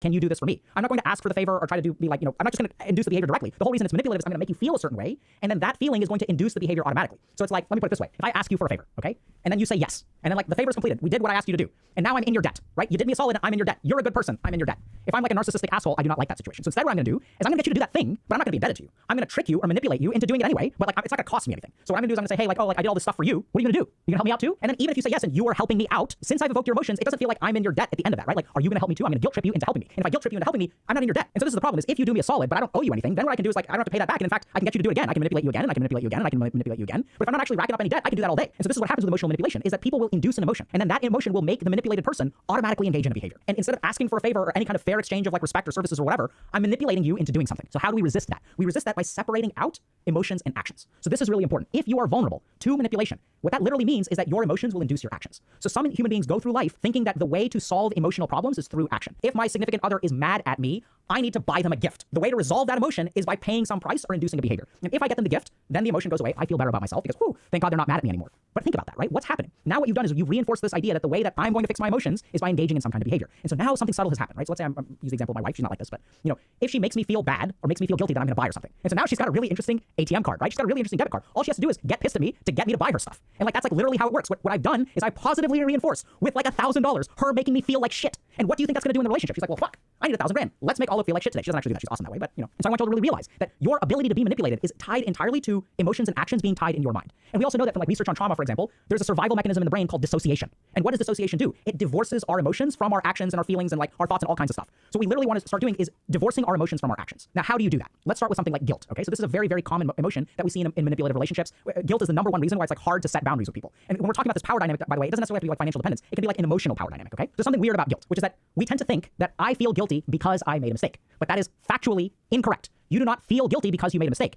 Since you feel guilty, you believe you made a mistake. The guilt comes first. I know it's kind of bizarre, but if you literally look at the brain, the fastest part of the brain to activate is our limbic system or our negative emotional circuitry. And once our negative emotional circuitry activates, it then goes to our cerebral cortex where we have our higher order thinking and reasoning, and it manipulates that part of our brain into providing logical support for our emotions. Logic doesn't create an emotion. Emotion actually creates logic. So let me give you all an example of this. If I get pissed at someone, if I feel hurt and angry at someone, what kind of logic does my mind produce? Does my mind take a step back and be like, even though I'm pissed at them, maybe I'm the one that's at fault, right? I should really think about their perspective and like maybe I'm the one who's screwing up here. Of course not. When you get pissed at someone, or more importantly, when someone gets pissed at you, what happens to their rational thinking? It justifies whatever the emotion is, right? When I get angry at someone, they did this wrong, they did this wrong, they did this wrong. If anyone tries to argue with me, I'm gonna be like, screw you. You're wrong, right? Because why are you wrong? Because I'm angry. And on the flip side, if you've been on the receiving end on this, my heart goes out to you. When someone's mad at you, they'll come up with 1,000 reasons to prove their point. This is simply how all emotions work, right? We also see this in like the honeymoon period of marriage. Where in the honeymoon period of marriage, it's a positive emotion. We just got married. I'm so in love with this person. And when I'm so in love with this person, what do I do to all the red flags they keep waving around? Oh, that's red flag number 1. Let me snap it in half and throw it away. I'm feeling so good. I'm so in love. You're so great. Oh my God, there's a red flag. Oh, I'm gonna snap it, throw it in half. Here's another red flag, snap it, throw it in half, right? I'm gonna ignore all these red flags because I'm so in love. And they wouldn't do that to me. Your rational mind gets fucking hijacked by your emotions. And this is what happens in emotional relationships or manipulative relationships. Is that when you try to set a boundary with someone, they're going to evoke guilt. And guilt is like the nuclear missile of like emotional manipulation because it makes it your fault, right? And what does the narcissist want to do? They want to absolve themselves of all guilt, and they're gonna make it your fault. And if your fault, when you try to set a boundary, if you're doing something wrong and I can convince you that you're guilty, you're gonna cave your own boundary, and then you're gonna come like crawling on your hands and knees to me to make me like happy, right? That's like being strong. I want you all to think a little bit about like games that you play, right? When do you want to really own someone 1v1 mid? When someone like talks smack to you, like that's when you really want to put them in their place. It doesn't have anything to do with narcissism. It's just like basic human ideas of like, okay, like I feel really good about myself when someone stands up to me and I get to crush them. This is why if you look at like games, right, and who is it fun to play a game with? It's not fun to play chess against like a 2-year-old monkey that doesn't understand the rules. There's no satisfaction in overcoming them. So one of the trickiest things that we fall into is that in an attempt to be strong, we actually engage that narcissistic defense mechanism. We'll criticize them, we'll put them in their place, we'll set a healthy boundary, and it kind of like causes the sleeping dragon to wake up, and then they're going to emotionally manipulate us. We'll get to that in a second. And then they'll end up crushing you anyway, which is going to feel very, very good for them. So what we really want to do is be like the crappiest loot box in the universe. We want to be a loot box that every time they interact with us, they don't get anything, right? They don't get any sense of self-esteem, they don't get any enjoyment, they don't get any of that crap. We want to take away their reward so they leave us alone. So how do we do that? We pretend to be weak while internally being strong. So I'll give you all an example. Let's say you've got family conflict with someone, and you're like, hey, mom or dad, like the way that you talk to me is like really cruel, and you're very abusive. And they're like, screw you, I'm not abusive. I'll tell you what's abusive when you did this and when you did this. And for years, I gave up my modeling career and I gave up my acting career. I can't believe that you're so ungrateful for me for all the sacrifices. I put a roof over your head, I do this, and like that's what happens, right? You criticize them and you've woken the sleeping dragon. So if you try to set a healthy boundary with them, they're gonna like blow things up. And unless you have the power to back up that boundary, unless you're financially independent, unless you're in a loving relationship, unless you've got the rest of your life kind of sorted out, then by all means go set healthy boundaries with whoever the f you want. But if you don't have that stuff, it doesn't work. And in fact, what it actually does is reinforces their narcissism because here you are attacking them and they're putting you in their place. And if I rebuff an attack on me, then I can start to believe, oh, you see, this person was criticizing me, but it turns out they're wrong. And I'm not a bad person. I'm a good person. And this person is ungrateful. And nothing is like more addictive to someone who's a toxic asshole than feeling like any kind of criticism is actually wrong, right? They can prove you wrong and then they can feel better about themselves. So instead what we're gonna do is we're gonna be weak. Now what does this look like? You can still set a boundary with someone, but the reason that you're setting the boundary is not because they're doing anything wrong. It's because I am so weak. So let's say that your parents are toxic. And so you're trying to set a limit with them. You're like, hey, stop being toxic to me. Like, it's damaging to me. Instead what you can say is, hey, mom, dad, I understand that y'all really care about me. And I understand that you really love me. But when you talk to me in this way, like it puts my head in a bad headspace. And stupid little me, once I get in a bad headspace, you know how weak I am. So I'm just not gonna be able to, I'm gonna hang up the phone anytime you put me in a bad headspace. I apologize. Not your fault. I'm so weak. Click, hang up. And now something really weird happens with the narcissist. So when you set a boundary, but you don't blame them for it, like they can't get traction on that, right? Because it's like, okay, well, like we both know you're wrong, so they kind of don't know what to do. They don't get that emotional reinforcement that they're really looking for. They don't get to like really feel too superior because you're saying, yeah, you're superior, right? So I'm a screw up. Sorry about that. I'm hanging up now. And so you figure out whatever that boundary is, but you don't blame them for it, right? In fact, you actually blame yourself and you can say, hey, I'm really working on this. I apologize. I hope I'll be able to do better in the future. And it's almost like this weird like principle from like Tai Chi or Aikido or Jiu-Jitsu where like, you have to roll with that resistance. You kind of want to be like water, where like if they push at you hard, like you just want to, you're not gonna fight. And as long as you kind of don't fight, but you can still set that limit. But as long as you don't evoke the narcissistic defense mechanism, people will actually respect that limit. This is what I've seen as a psychiatrist, is like teaching my patients these principles actually helps them more because you're not triggering that whole complex that allows the narcissist to feel better about themselves. You're kind of saying, yeah, you're better. And over time, what's going to happen is if you hold the boundary, but you don't blame them for it, you'll start extinguishing the behavior. People don't buy crappy loot boxes, right? People buy loot boxes that give them the stuff that they want. And so what you want to become is a crappy loot box where you're not going to give them the satisfaction of feeling superior. You're just going to own it yourself and then you're going to step away. Second thing that you've really got to learn how to do is separate your emotions from your action. Focused coping. As kids learn to be avoidant because they can't fix the problem, it actually leads to more problems later in life because as you grow up, your ability to do things actually increases. But if all you've ever done is vent or manage your emotions instead of actually fixing problems, it starts to create more problems in life. And so it can be adaptive if you have no control, but as your control increases, it becomes more maladaptive. And so this is why we got to be careful about venting, because with a psychiatrist, it can work really well, but when we do it on our own, it creates all kinds of problems. So as we look at venting, we begin to see there's another key problem with it, which is that the purpose of venting is to get rid of our negative emotions, right? And this is the main thing that we need to understand. The most powerful motivators of our behavior are actually negative emotions. When you get incredibly angry, it is easy to act. When you feel very, very ashamed of your appearance, it's very hard for you to leave the house. And you may say, but hold on a second, doesn't that make my life hard? No. What is the shame actually motivating you to do? It is a very powerful motivator to stay home. And so this is why there's kind of an interesting balance with venting, because what tends to happen with people who vent a lot is that they vent about the problem, but they never actually do anything about it. And you may know people in your life who are like this, who have this almost habitual way of venting. It may be a mom or dad or sister or whatever, who are constantly griping about the same thing. Oh my God, my life is hard this way and this way and this way. Oh my God, this sucks, this sucks, this sucks, this sucks, this sucks. And then they never end up doing anything about it. Because if you really pay attention, there's a correlation between how much you bitch about something and how little you actually do about it. And the reason for that is very simple, neuroscientific. It is as we vent the negative emotion, we actually disable our motivation to fix the problem, which is why it works if I'm a child in an abusive household because I can't fix anything anyway, but then it sabotages me later in life when I am able to fix things, but instead I keep on leaking out my emotional energy. And there's even a more subtle problem at play here, which is something that we're going to learn from the yogic tradition, which is something called a vasana. So as we mentioned earlier, we know that there are these people who will vent about the same thing over and over and over again. And this is particularly insidious, not just because of the motivation, but because of the mental habit it creates. Now, this is what a vasana is. So to illustrate this, I'm going to give you all an example. So I had a patient who came into my office. I was their 8th or 9th therapist. They're about 48 years old, okay? So they've been in therapy since they were 15 or 16. And what they would do is they'd come into my office and they'd vent about their day. I'm sad because of this, and this thing went wrong, and this thing went wrong. And I was like a 2nd year or 3rd year psychiatry resident. So I was just like, I just finished 2 years of training. So I'm like, okay, this is what psychotherapy is. I'm here to listen to people talk about how sad they are. Like, that's me being supportive, right? And then a couple months went by. And then I was like, bro, is this helping? And he's like, what do you mean is it helping? And I was like, is this actually helping you? And he's like, well, like, I don't know. I mean, I'm like, do you feel better than you did 6 months ago? And he's like, no, I mean, my life hasn't improved at all. But he's like, isn't this what therapy is supposed to be? Like, aren't I supposed to come here and like talk about my feelings? And that's when I started to realize, wait, something's off here. And that's when I actually, like, so usually when I don't understand something in psychiatry, I'll read psychiatry stuff, but then I also read like yogic stuff. And I stumbled upon this idea of a vasana. So vasana is a mental habit. And the big problem with a mental habit is that once you start venting in a particular way, your neurons kind of get concrete about that sort of thing. You develop literally a mental habit where all it takes is a tiny trigger for your mind to go through this well-rehearsed form of thinking, which frequently venting is. So if you want a good example of this, you can go to like dating forums or incel forums, where these are people who, let's take incels, I'm not trying to bash incels, let's just look at what it is, okay? So these are people who, you know, went on a couple of dates maybe a few years ago, and yet they go on the internet every single day, and they will type about how alone they are, how alone they are, how alone they are, and you can't argue with them or anything like that, but they spend hours and hours and hours in their own head thinking about how alone they are. And the really weird thing is if we sort of look at life for a second, okay? So like, let me give you all kind of a quick example of this. So let's take a look at, let's understand vasanas, okay? So a vasana is a mental habit. Now here's the tricky thing. If we're looking at people like incels or someone who gets triggered to vent. So what you've got is you've got one kind of exposure. And once you trigger once the exposure triggers, this exposure can even be less than 5 seconds. So this can be something as simple as I logged onto the internet and I saw a happy couple smiling. And then this triggers a venting response. And this can be like minutes to hours. And if you know people who have vasanas, you know what I'm talking about, because you can trigger that pattern of thinking and they will say the same damn thing over and over and over again, right? So I play the game of Dota 2, maybe I'll play League of Legends, and sometimes something is overpowered. And the moment that I see that, every time I lose to this particular hero, I log on to the forums and I rant, this hero is so overpowered, and I spend 35 minutes of my life because I played one game of Dota because I saw this particular person, and then now I'm off track. I see someone else playing that particular hero, I start ranting and raving. The vasana triggers, the mental habit triggers. And the real problem with triggering vasanas is a 5-second exposure can cost you 30 minutes. And now let's look at what our life looks like if we have a bunch of vasanas. So 5-second trigger, 30 minutes. Another 5-second trigger, 30 minutes. Another 5-second trigger, 30 minutes. Another 5-second trigger, 30 minutes. And you'll notice this if you go on these places that are kind of like safe spaces on the internet. It's a bunch of people constantly venting. And so even though my exposure in life has only been 20 seconds to negative things, I have created 2 hours of negativity in my mind. This is what a vasana is. It is a mental habit. And the more that we vent, the more our mind gets into the habit of venting. And the more that we get into the habit of venting, the easier it is for our mind to go to that particular place. And then all we need is a single trigger to knock us off on this kind of rant, which I don't know if y'all had this, but like, you know, my mom is like this, where she has like particular rants that she likes to go on. I have family members that have particular rants that they like to go on. Even I like to go on particular rants. These are all vasanas. And the real problem with venting is not only does it decompress our negative emotional energy, but it trains our mind to think continuously negative thoughts. That's what venting is. If we never go about fixing the problem, because then what happens? The circumstance is here, triggers the venting, and then no emotional energy. And then I don't actually change anything, so then the circumstance triggers again and again and again and again, and then my mind gets better and better and better at venting, until all I'm doing is farting all day and never actually fixing the problem. So I encourage y'all to be very careful about venting, and here's the right way to do it. The first is if you work with a professional, hopefully you find one that is helping you vent for the sake of actually doing something. And even if you're not working with a professional, you can do that yourself. So here's the main question I've got for y'all. When you vent, what do you do to fix the problem after you vent? If the answer is absolutely nothing, now you know why you're fucking constantly venting, because you're never actually doing anything to fix it.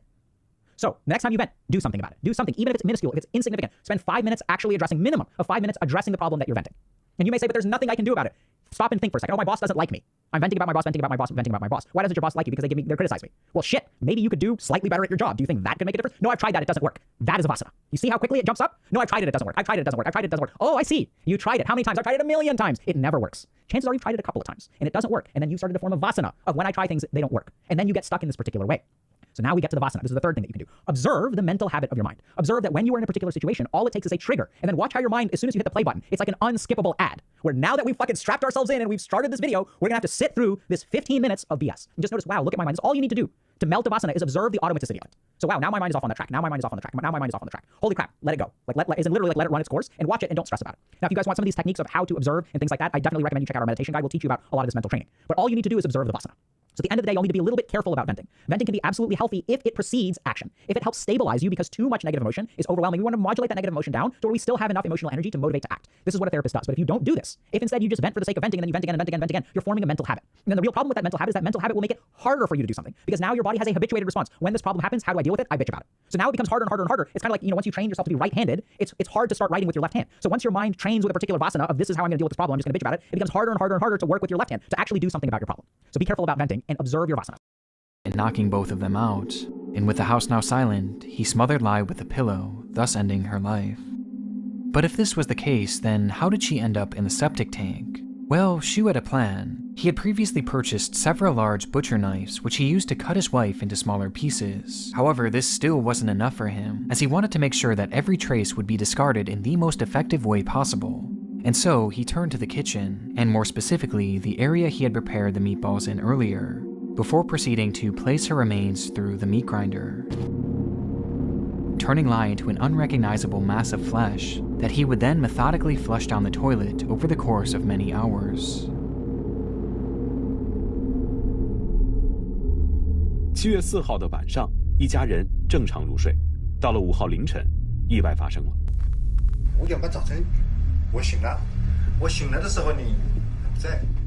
Despite playing the role of a loving husband and even a victim across his television interviews, To say the least. But the idea of offering someone their retirement money in advance is a classic scam. Pensions are created to only be tapped into after a person is of retirement age and incapable of working. In the United Kingdom, accessing a pension early results in the earner being penalized 55% in taxes of that money. Successful pensions attempted to convince their victims that they could get around this tax problem by lying to their original pension providers, stating that they were now employed by the company that Anthony Locke had created. Under the premise that they were working and no longer retired, you can't move around your retirement, so what they would do is essentially try to move their pension to Anthony's company, this being done tax-free. But this was extremely illegal. You can't do this. And that's not even the worst of it. The truly insidious element of this operation was that Anthony Locke and Ray King would pocket the money that was supposedly going to be invested in their company by these pensioners by sending it to offshore bank accounts, owned by Anthony's mother and former business partner. Anthony Locke and Ray King created a slew of fake documents to convince the world of the legitimacy of their startup businesses. It wasn't just because of Oktar's litigious nature, where he would send the lawyers after anyone who even thought of blowing the whistle. It was also because of the blackmail that the cult had on high-ranking people. This allowed them to continue like this in secret for so long.